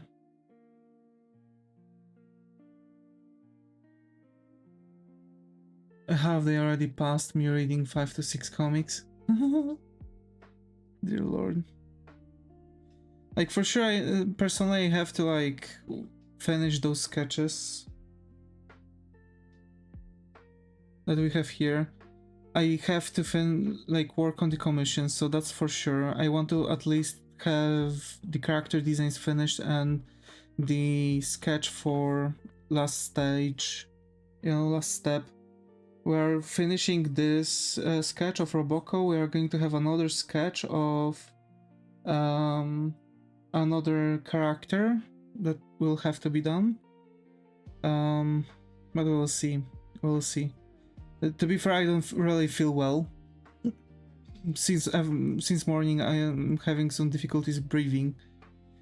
And I have like constant cough, so I don't know what should I be doing right now. I was wondering about also this stream, but like it's supposed to be a marathon. I don't want to like skip on it, but you know, the worst case scenario is going to be that I'm actually getting sick and I don't want to, like, you know, manifest any kind of sicknesses or anything like that. I want to be sure that everything will be okay, so I'm kind of like precautious, and I'm wondering if I should even do the third sketch and strain my throat even more, you know? It's like pretty messed up thing I mean right now. Yeah.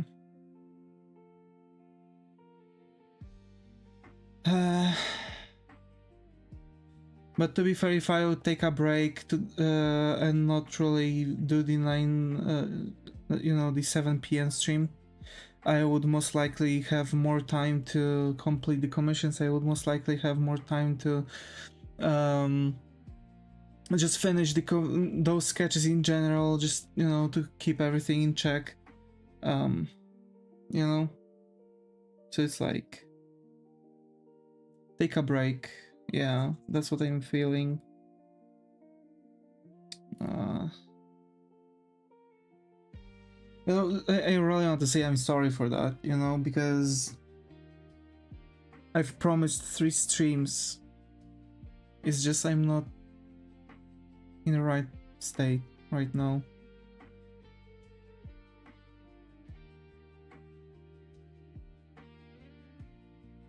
I need to take my throat meds also, because I keep some always next to me, because like I sometimes have those things where I'm, you know, where I'm talking and out of nowhere my throat starts to like surrender on me.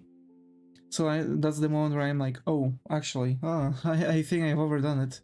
And I'm just, you know, taking the meds and trying to take a break.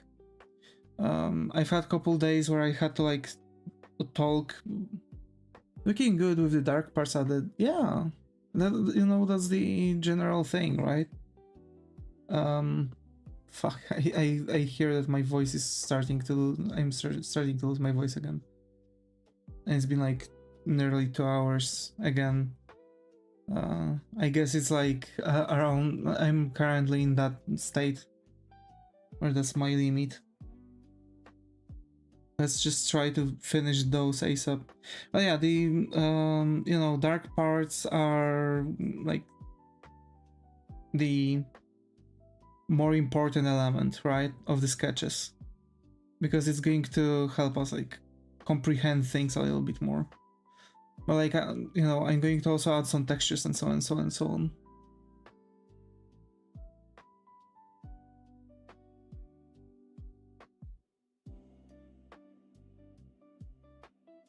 Shoot.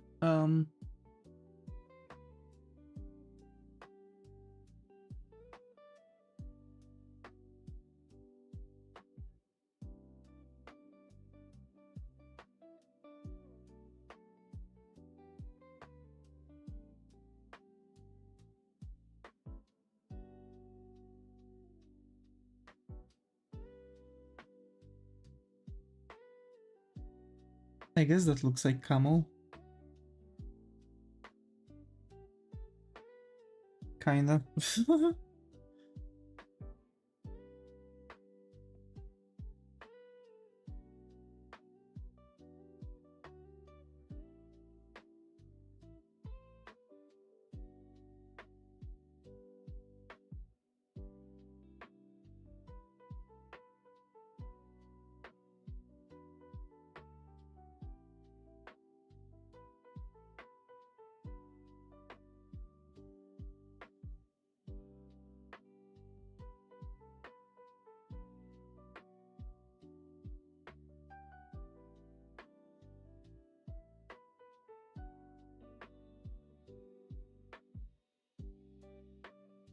Yeah, it looks what she has.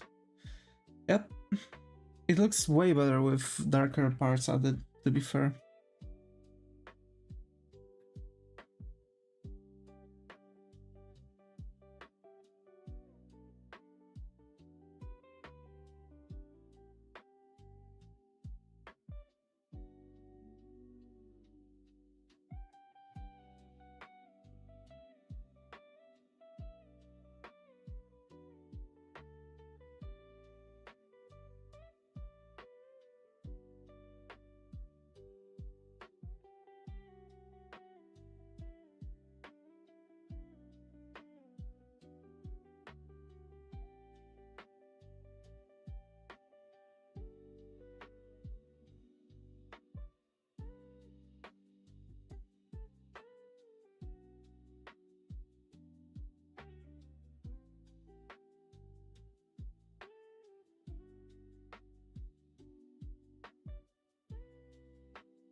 I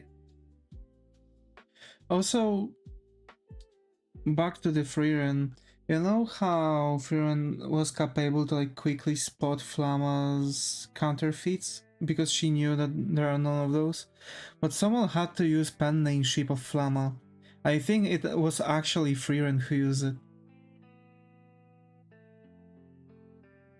because she like gathers up things, right, and like helps understanding the spells.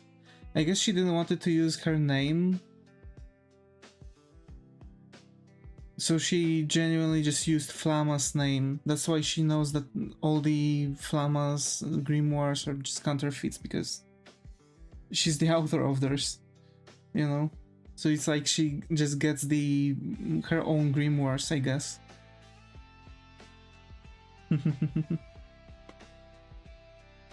Oh well.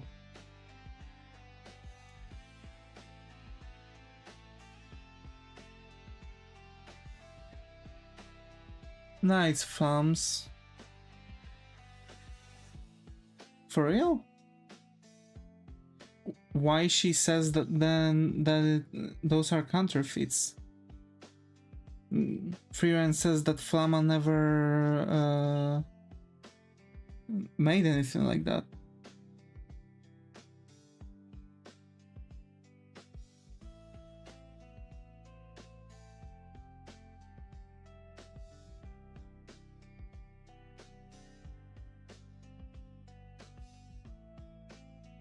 Right.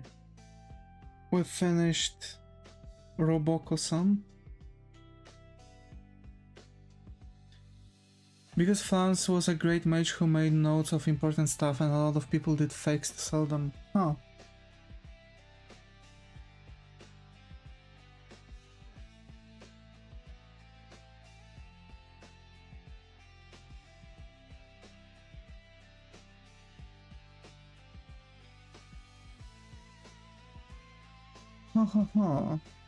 Okay, we've finished Robocosan. That's nice. That's nice. That's nice. And then last thing is Natsuhiro. Basically, that's a thing. Okay. Hmm.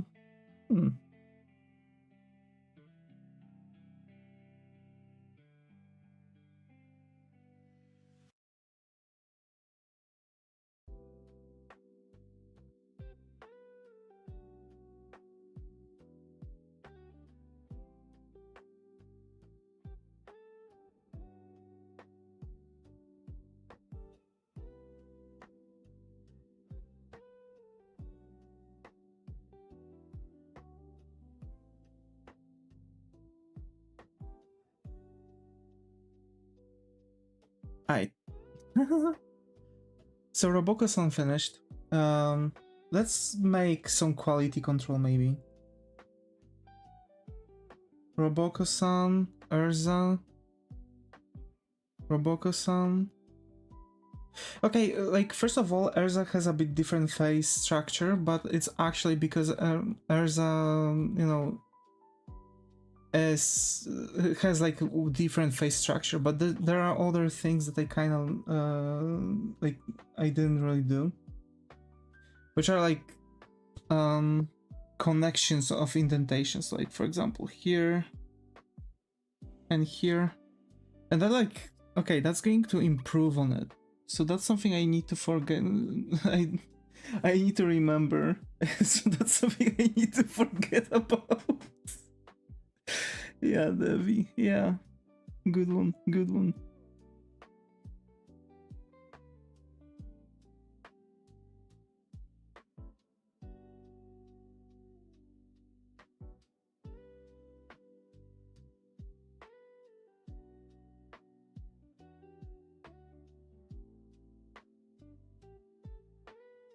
Yeah, okay.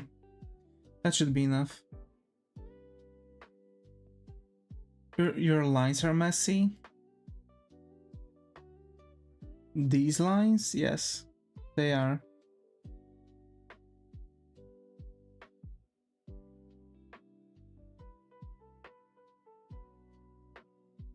All of them, yeah. Like, the entire thing for Roboco is messy, I know.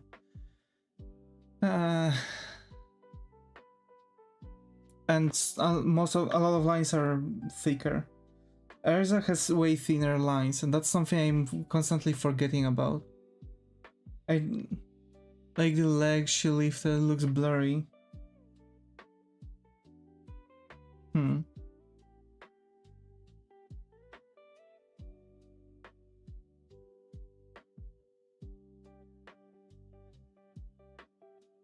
The foot, yeah. Everything in general is messed up. Like, I need to make the lines smaller first of all. I need to make the next sketch with a 5 pixel brush and not 10 pixel brush. Line is more translucent and thicker than elsewhere, yeah. Because you didn't really have that many like elements here, you know? I didn't really work that much around here.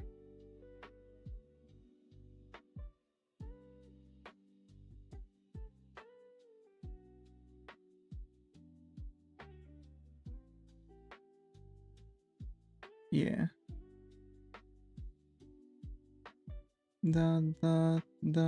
This.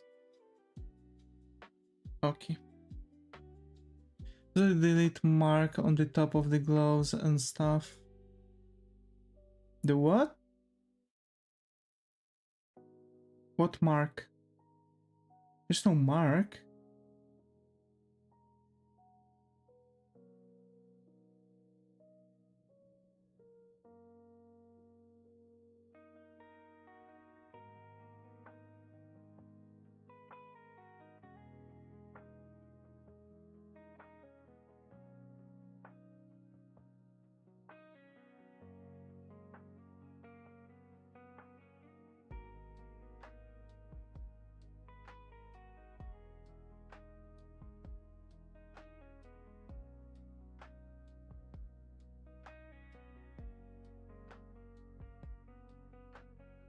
There are no marks here.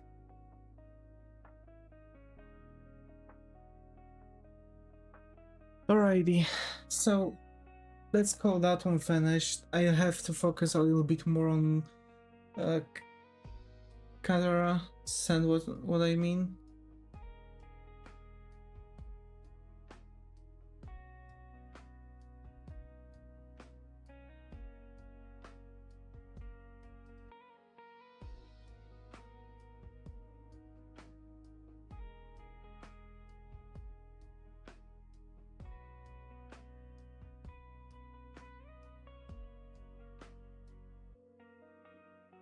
Okay.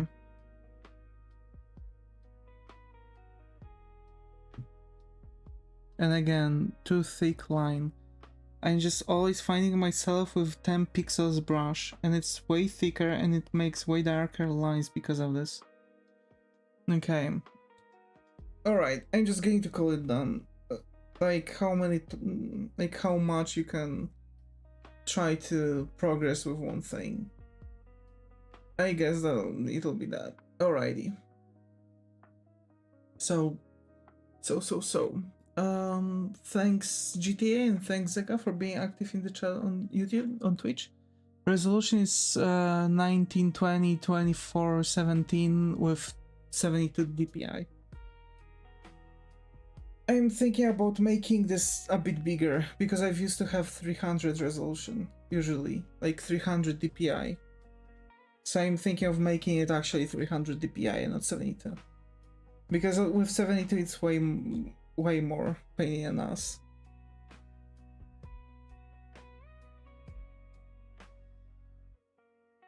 Because like, doesn't DPI only matter when printing? Nope. With like, if I would set this one to 300 dpi, everything would get really blurry and messed up. If I set up 300 dpi, the basic resolution also changes. It's pixel inch, but what is inch is on not paper or monitor. It's dots per inch, yeah. But the thing is that if I raise the DPI,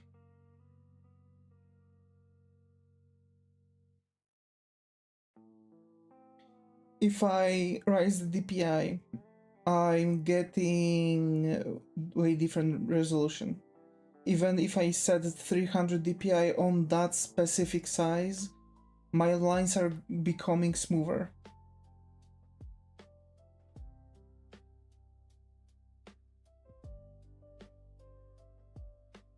Only the resolution matters. No, DPI too. Look.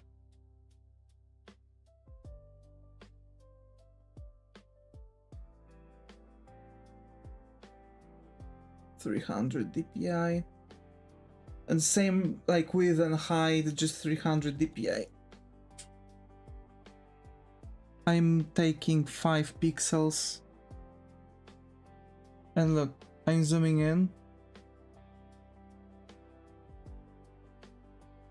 And same here. They're becoming like pixelated way later. I have to like zoom in way more. Like this is 200% and this is 200%. You can see that they are slightly more jagged. And yes, like I would need more height and width to actually accommodate this. So for example, if I would take that and change canvas size, well, change the canvas resolution, there's just small thing. So basically, if I change the resolution now to 300, the actual image resolution changes from 1920 per 2417 to 8000 in width and height 10,071.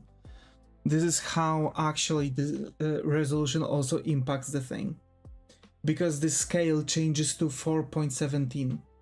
And then if I would change it like that, you just change the resolution. Yes, but it's calculated in DPI. If I click now change, the DPI jump to 300 DPI. But in general, the whole thing is like also expanded because the resolution of the thing also was boosted.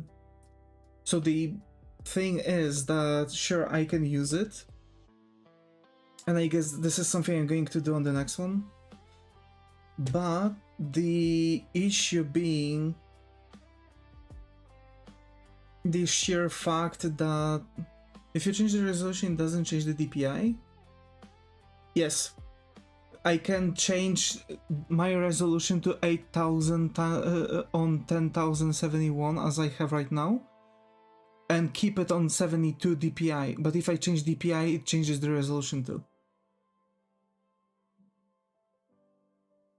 Because it accommodates the dots per inch. Because dots is like pixel, right? So it's actually pixels per inch. So if I boost the pixels per inch, automatically I know because it's set to inch size canvas. It's actually pixels. It's set to pixels.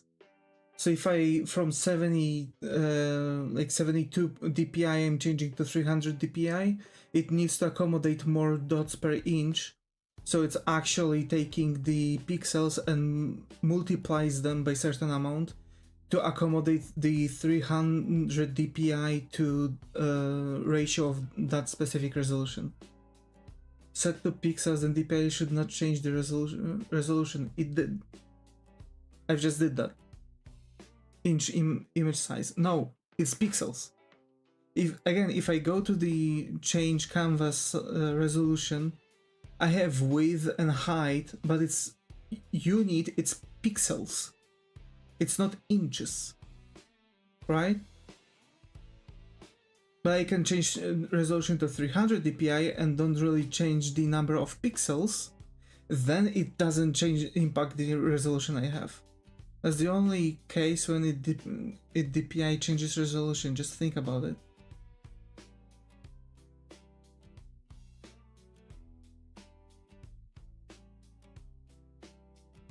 Like, it depends on the options you do.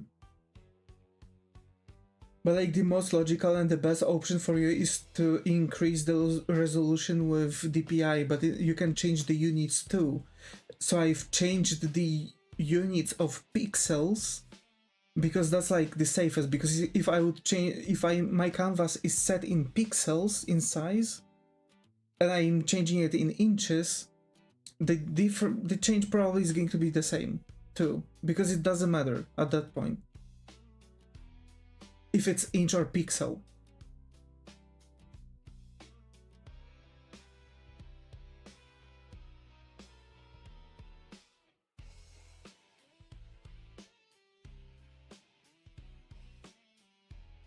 Like,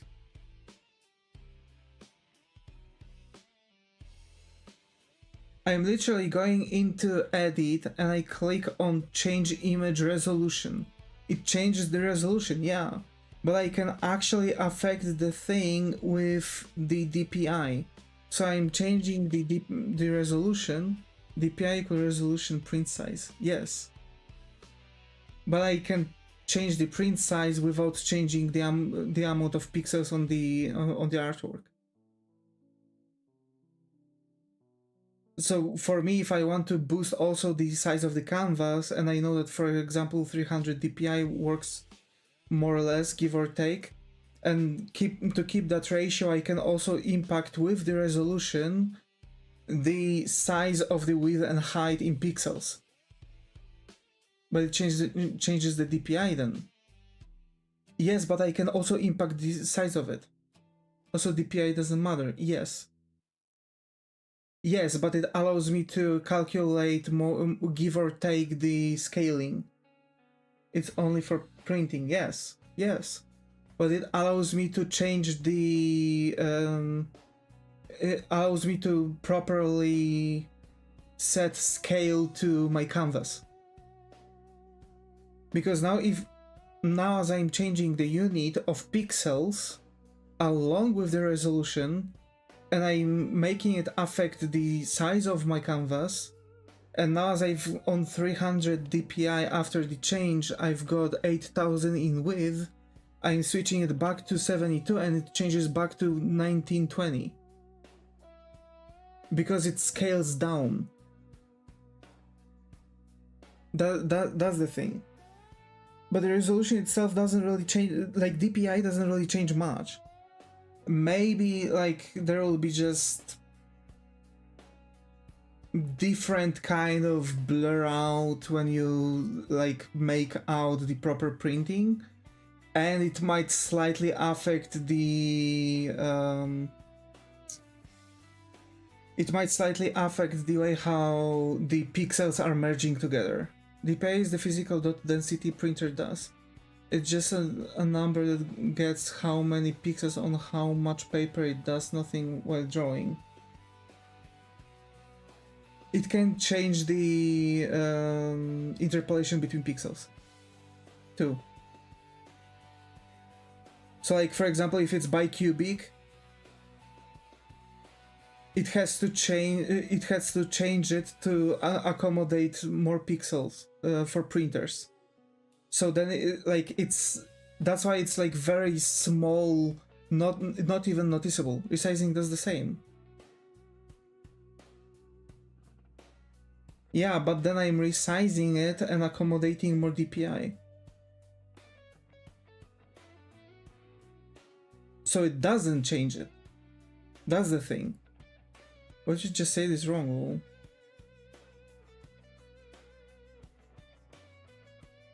Just reading my messages too late.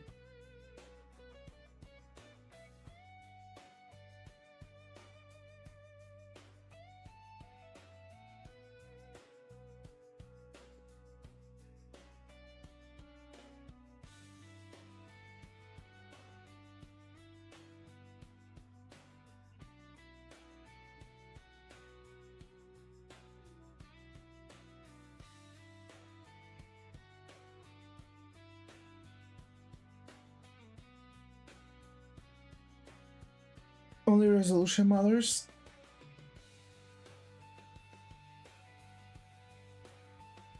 It impacts.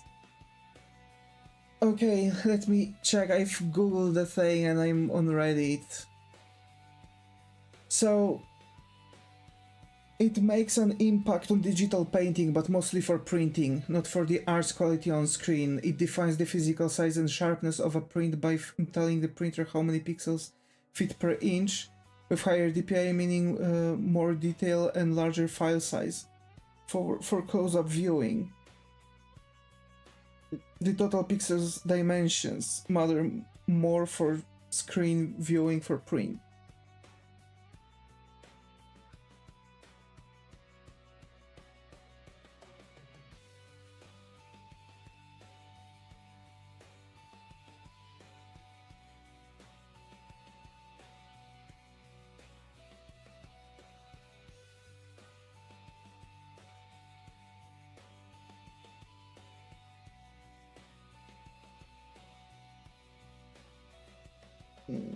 For screen viewing, there is PPI, but it doesn't matter either because you can zoom in.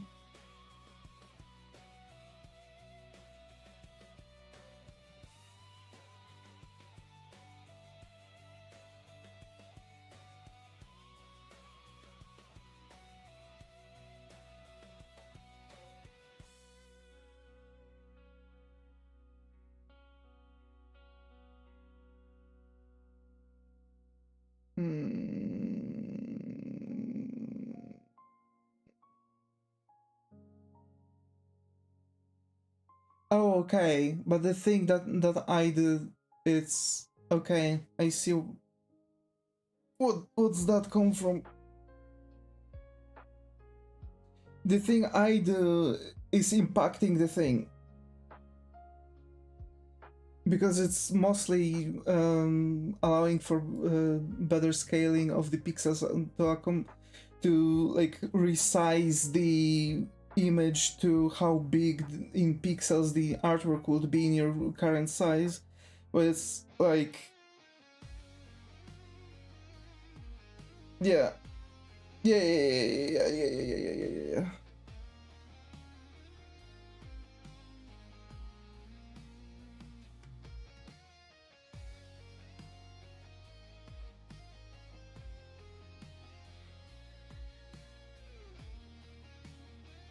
Yeah, but it's apparent, but it's actually a common practice because you can scale it in a bit better accuracy, because it works like scaling with better control. Because when you're scaling by increasing the DPI, then it actually fits all the pixels properly and it doesn't affect anything else. That's why That's why when you already have something painted, don't want to increase the resolution of the artwork, because then the artwork is going to appear blurry, but you want to increase the DPI of it, which would scale everything up along with your pixels. So basically it's like standard way to just increase the resolution without losing the quality of your artwork. So if, for example, I would change the resolution without any problems, it would actually just increase the resolution of the artwork, but what I've already drawn would stay the same size as it is. But by increasing the DPI, it stretched everything. You will lose quality the same way? No. I mean, like, if I need to zoom in much, well, I guess. Maybe. Not sure. Wait. That's trippy. If you do 1.5 size, you have... Yes, but if I just increase the resolution, it just increases the canvas size. The artwork stays the same size. And the DPI just stretches the entire artwork, keeping the pixels in check. At least that's what they write here.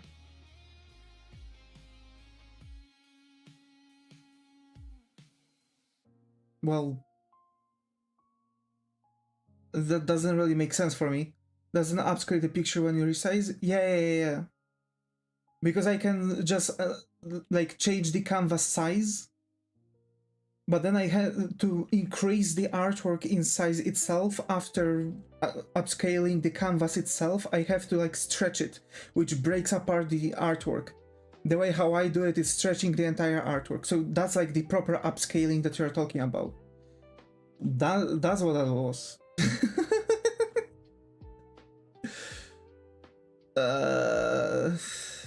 I knew there, I've checked that a couple years ago.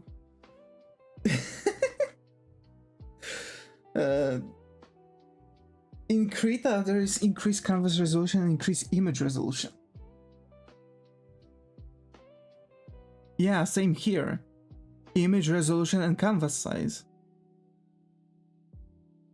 And when I'm clicking image resolution, it allows me to boost up the DPI of the artwork and control the resolution this way too. If I do image resolution, it upscales. Yeah. That's the same thing. But if I'm changing the length and width, length and width, height and width, it also changes the DPI automatically. When I do the image thing. When I tell it pixel x pixel because DPI only matters when printing. Yes. I can do the same thing. I can literally do the same thing. I can change... It changes the DPI if you have a set inch size. And the inch size is set automatically based on the width and height. That's why I can actually change the thing. But I can click don't change the number of pixels and change the resolution to 72 DPI.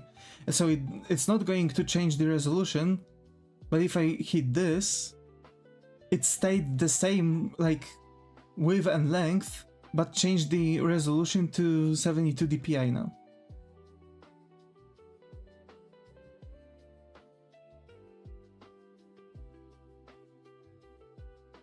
So if I, for example, I can, for example, calculate different resizing because I can change the scale of it, and I can change it by changing the resolution. So for example, I can change it to 600 resolution now. It's going to calculate automatically different width and height that would fit to the to this DPI basically. Yeah, so now from on 72 resolution, if I hit width and height that I have currently, so changing from 72 DPI, I can switch it to 144 DPI, and it's going to resize the image to 16,000 on 20,142.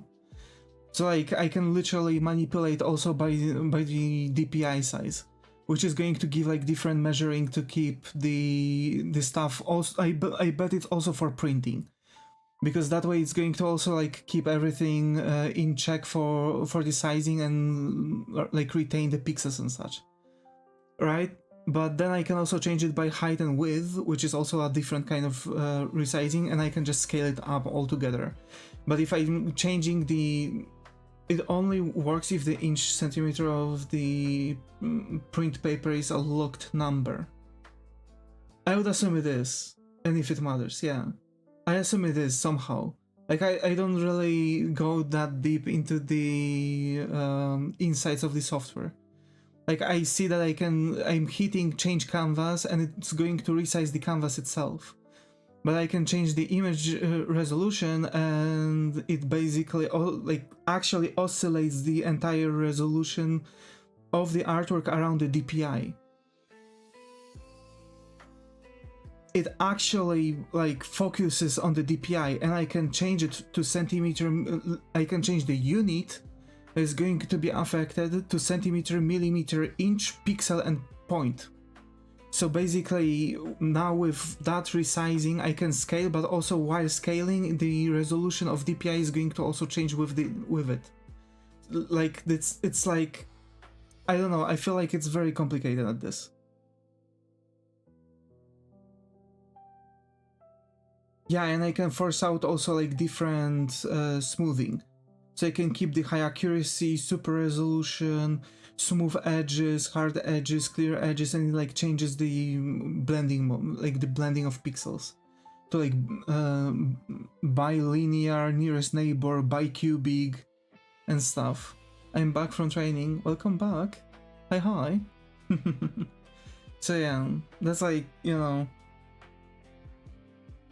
I guess just Clip Studio Paint makes the change of resolution a bit differently. Well, it might still do the same, literally the same thing, but it calculates it a bit differently. Does nothing.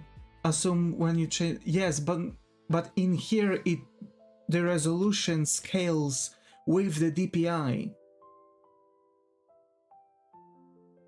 Like that's what I'm trying to tell you. Like it does nothing in grand total for. It just changes the thing inside of Clip Studio Paint. Literally, if the paper size is fixed. Yeah.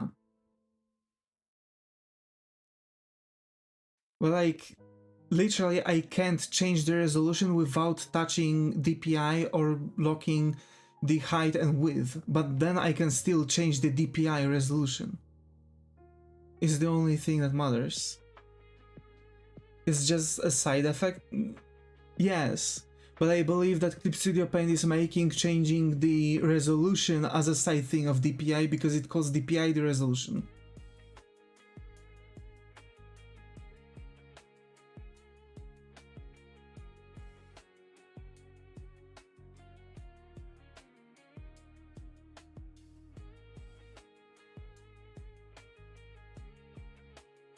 So you can calculate different scales by the chain. Right, I call the size as resolution.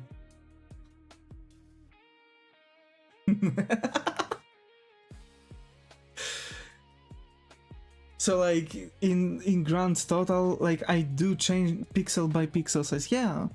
But like in Clip Studio Paint, you can't really change the image size itself. For me, is a resolution, yeah. But like I can't change that without affecting the DPI. That's how Clip Studio Paint did that. That's why I'm saying, when I'm saying that I'm resizing the image, I'm saying that I'm changing the DPI because I literally have to change the DPI of it because otherwise I won't change the size of the canvas without affecting the artwork.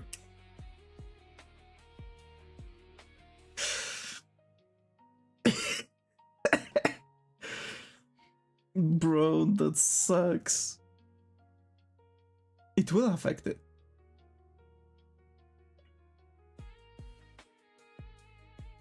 It will stretch it to the size. Yeah, like if that's what you mean by the affecting it, yeah, because it will keep the size of the artwork as in relation to the canvas size. It will use upscaling method, yeah. So it will upscale, but keep the artwork in the same like size comparable to the canvas itself. But if I want to just change the size, but you really can't resize the image size without touching the resolution, yeah.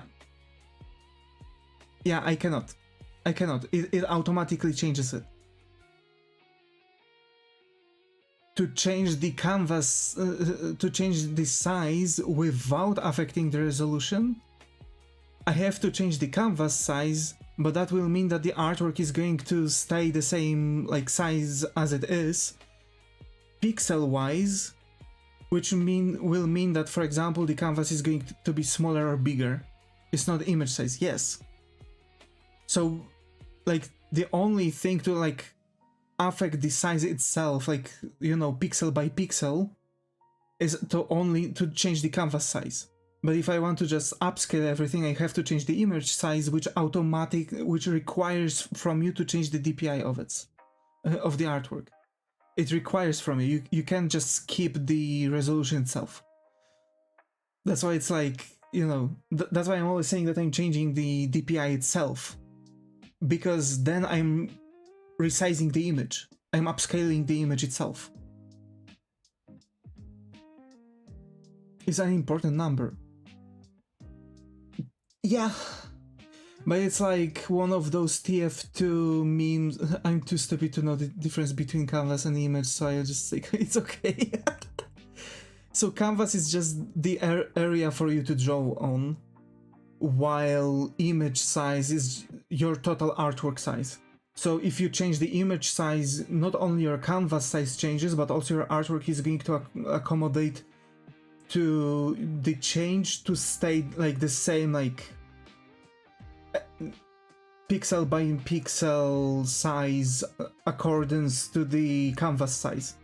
So basically, if I change the canvas size and make the canvas longer, I'm going to have additional space on, for example, on the right. But if I change my image size, it's going to stretch the image to that like size, because it's going to like stretch the. It's like going to just change the image like resolution, basically, right? So I guess it does need resolution, because otherwise how it's going to properly, like, accurately keep how many pixels are going to be on the canvas per pixel. So I can still stretch it, and it's going to, by, I guess, DPI idea, it's going to just stretch the image to it. Maybe this is what they've cooked up? Because it's like, the way how it's doing it.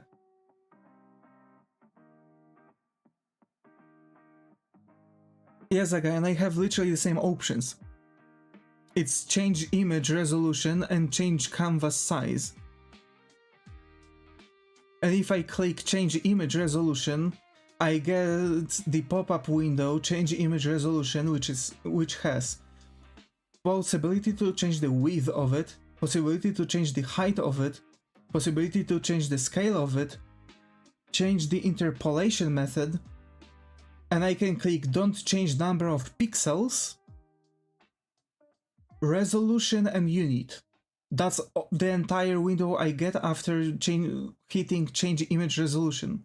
And if I change the width to 1920, it changes the height of it along with it, and changes the resolution and makes change to the scale. So to change it from what I have right now, I'm now resizing the image, and you can see that everything changed, but 72%, 72 DPI change, like it jumped to, wait.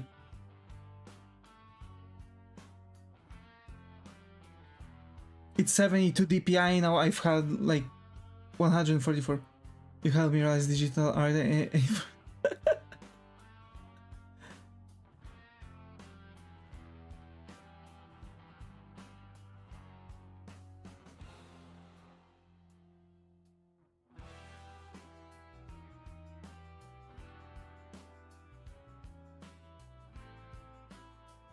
For me, it's separate little panel for print size, the DPI that does nothing. So I guess Krita separated the effect on it. Clip Studio Paint is like automatically keeping things up to the same to like center peak. Yeah, I've noticed. Like for me, literally changing the result, like changing the width and height pixels affects literally the DPI. So like, let me like make you the thing. So that's like the thing.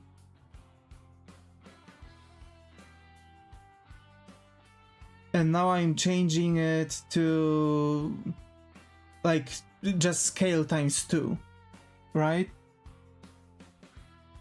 I've changed the scale. And now after changing the scale, it literally boosted up the DPI itself to 144 because that's the same kind of thing. And the same thing, if I'm going to change the DPI to 300, now it changed to 4.17 scale. So it's like affecting everything. Everything affects everything. I don't understand how Clip Studio Paint is like making this. I guess it's because like it's also tool for illustrating, and if you need to change your image size properly without affecting your for the printing, for example, that's why it might actually automatically change the DPI, because if you're upscaling your image, it's going to lose a little bit on the quality. So it's also upscaling the DPI to allow the printer to actually find its like logic between that resize. Maybe. Because I don't know why, I don't understand why they would like connect those two. But it like changed the way how I'm saying the things. Because to change the image size, I literally have to change it's the goddamn DPI, and it's infuriating for me.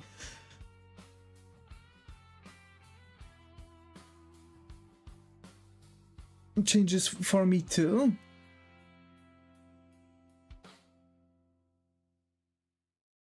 Yeah, so like for you, it's also changing the DPI of it. But the number is only significant when printing, when, yeah, like...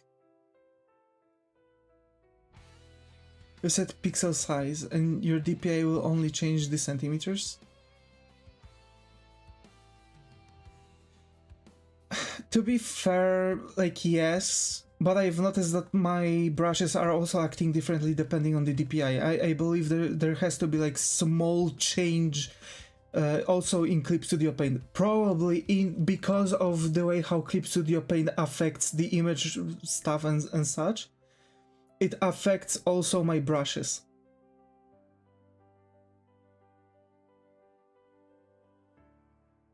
It's different resolution. Might be. Yeah. So like, you know, it kind of still makes some kind of change to how things are being drawn depending on the DPI. But yeah. So for example, my 1920 to 2417 use different size brush, but you perceive it the same size when seeing the artwork the same size. Yeah. Yeah. That's why it seems smoother. Yeah. So it still kind of has an impact on the digital art because the brushes are still like showing off smoother, right? But they just seem to be smoother. They are not actually smoother, and it's not necessarily affecting anything on the artwork itself, because if you zoom in, the pixels are still like blurred out at the same, more or less at the same ratio.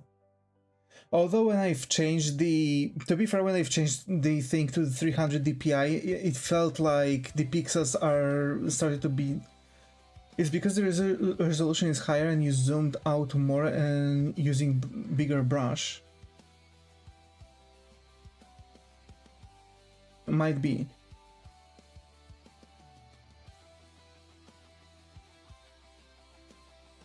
It just looks like the same to you.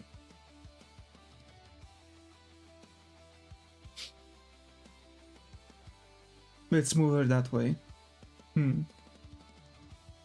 Has nothing to do with it. I wonder.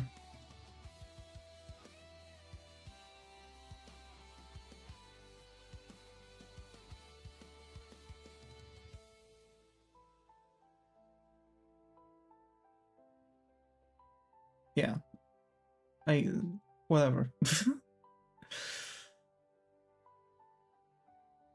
It's like, you know, kind of, yeah, totally agree. If you use 10 pixel brush, it will look the same no matter the resolution or DPI.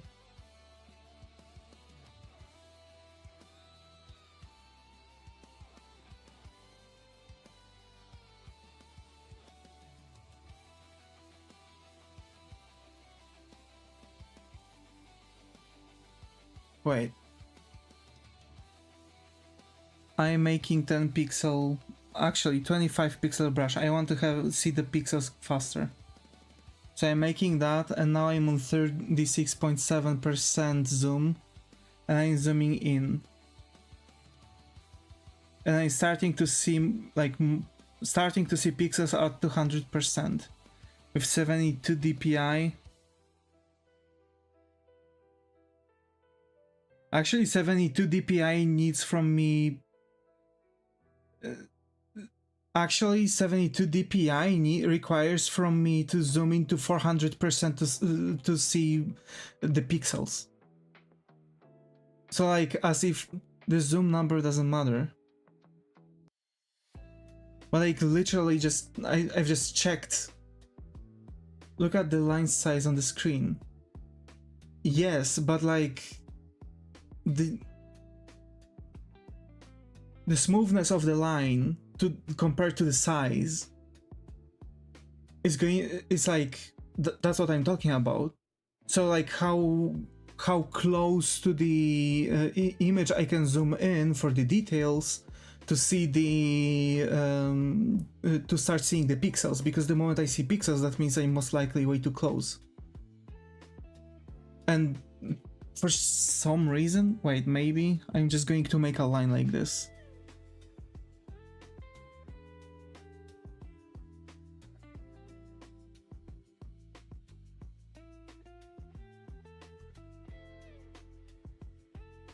And now on 300, the same line.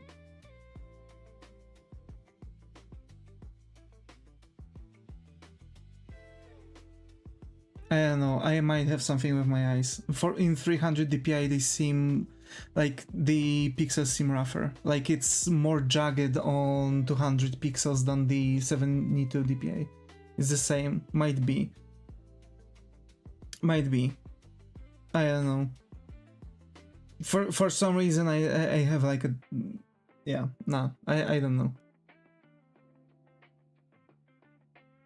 They might, yeah, only upscaling side effects, might be, yeah. But this one I have right now is still like the same size, just 72 DPI, and the other one has also the other one has the same size but 300 DPI, because I can split those when I'm creating the canvas. So I guess that's also setting the inch per like, you know, dots per pic. Well, I guess that's what you're, well, that establishes that fixed number for better scaling at the start. So for example, that's like dot, yeah, so dot per inch, yeah.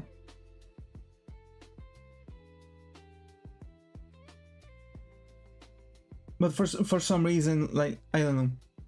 For me, in 300 DPI, Clip Studio Paint seems like 300 DPI has like more jagged lines on 300 DPI.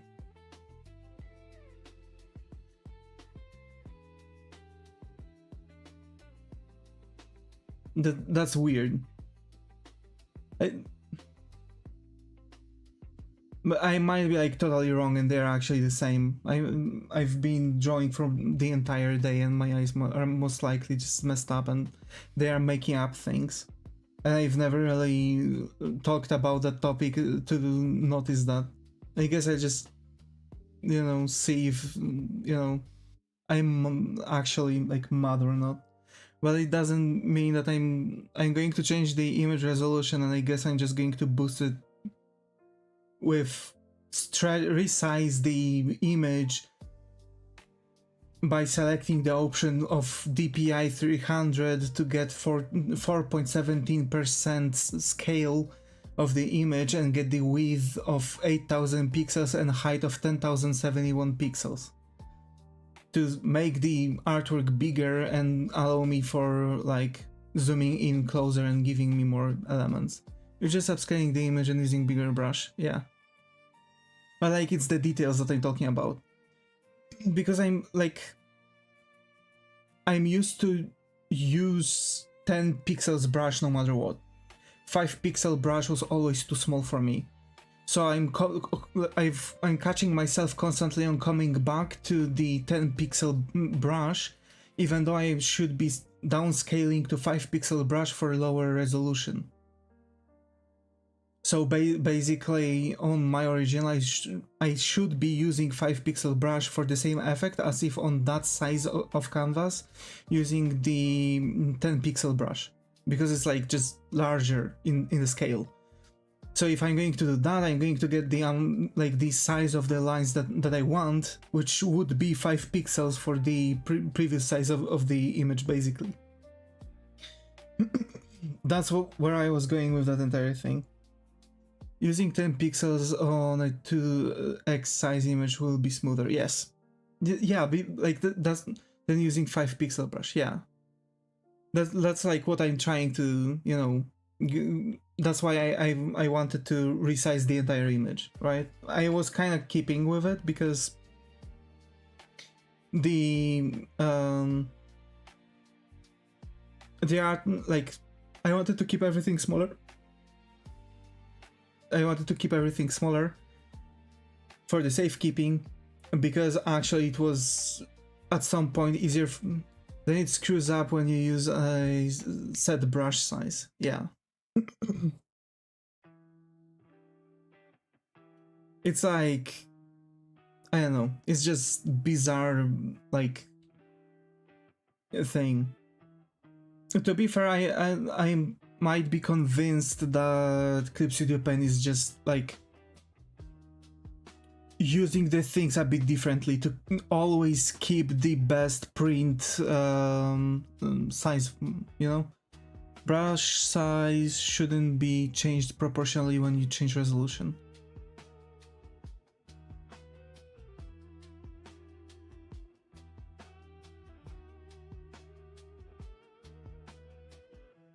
Should, yeah, because it might be like the different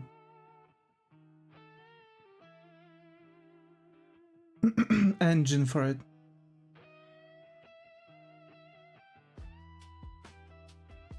Yeah, you know, I think Clip Studio Paint is doing this everything differently. It makes everything lopsided. That's bizarre. No, it's because the amount of pixels, not the engine.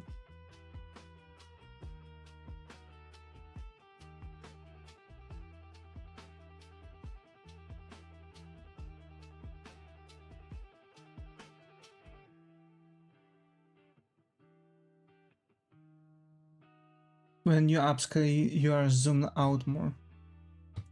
Yeah, because now I am on 9% zoom, basically.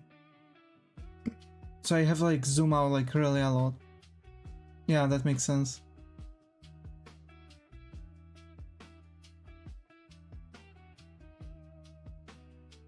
Oh, why am I so confused over like basics like this?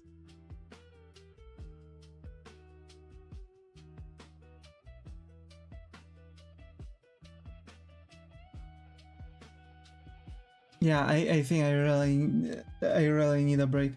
A square in a new document.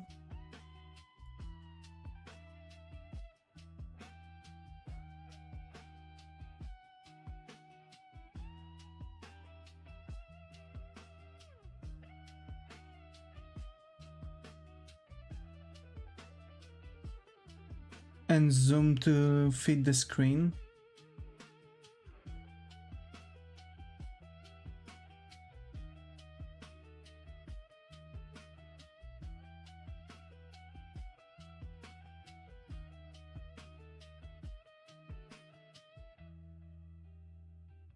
What's your zoom level? 200. That's also 200.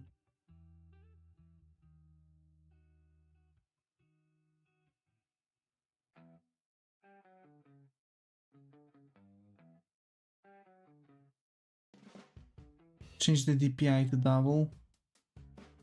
Exact double.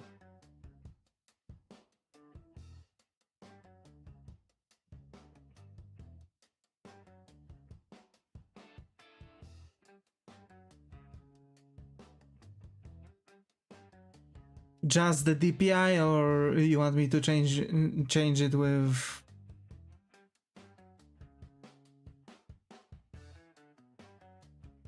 I guess just the DPI.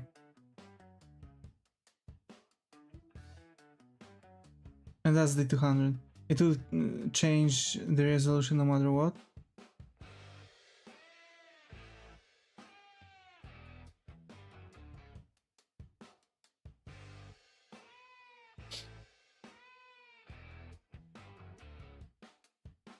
I did it.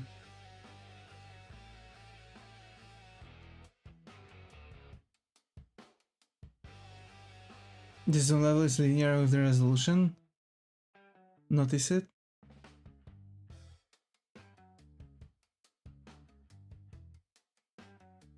No. It was 200, but like the artwork shifted. Wait, I'm going to change it back to 300. And I keep it on the thing. So 300. And now I'm zooming into 200.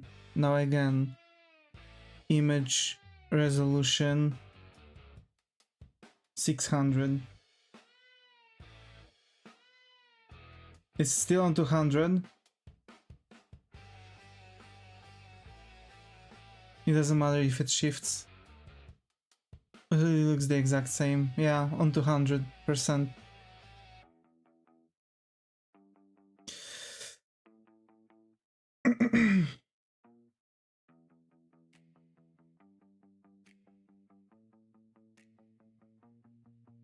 No idea.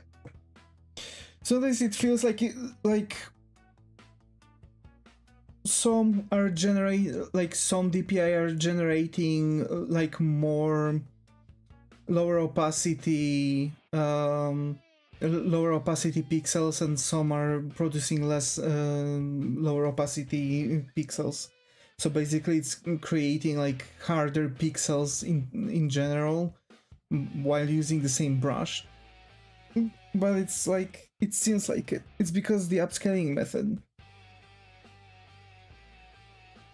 But I always keep the same one. I don't change it. Same brush but different size.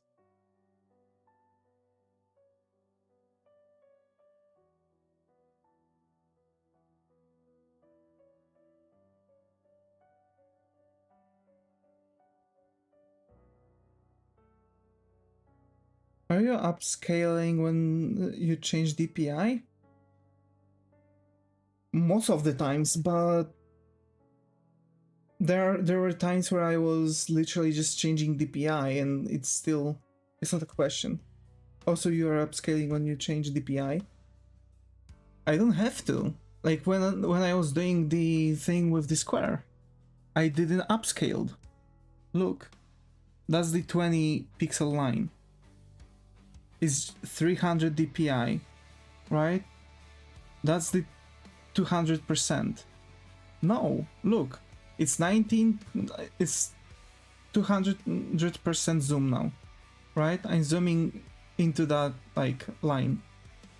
So I go to the image resolution, I click don't change number of pixels, and I'm doubling the resolution itself to 3 DPI, and you will see it scaled. And now I've only got 600 DPI. It looks the same, and it's 1920 to on 2417 as it was before the change of DPI. I don't have to change the scale of the artwork. If you tick to not change the pixels, it will change the centimeters of the paper, which does nothing. Yeah.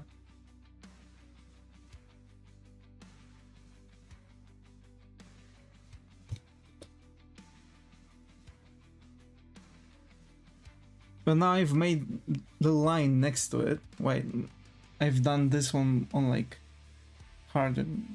There we go, that's the same shade, so that means that's the same pressure.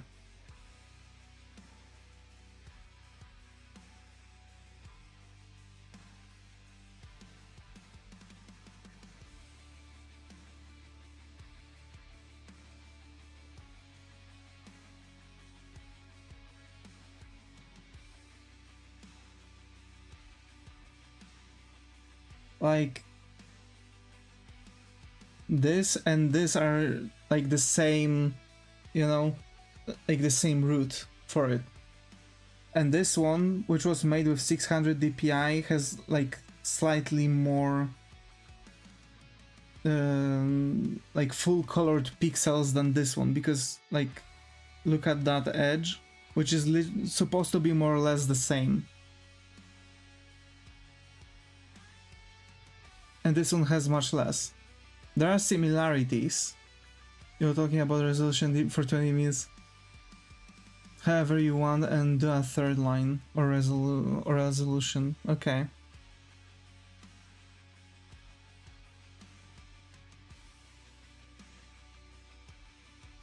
I'm changing it to 144 dpi.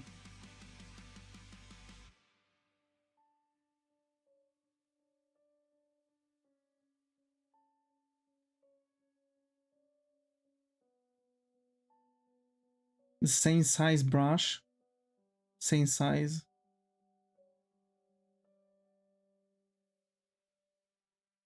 And lower DPI. Wait, that's not the same, like, there we go. Maybe, wait. There. The same angling.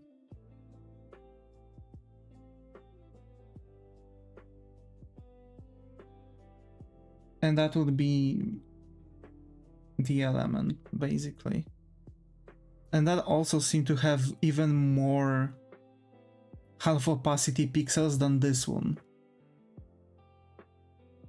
See, it's the same no matter the resolution of DPI. I don't know, I might just have some wild case of Alzheimer's that I see some like weird differences. I guess I'm just too tired to like actually make the thing that there's no difference whatsoever.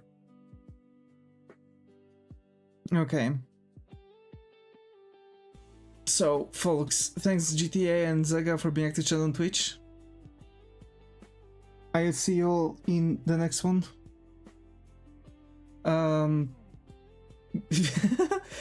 Yeah, I do feel like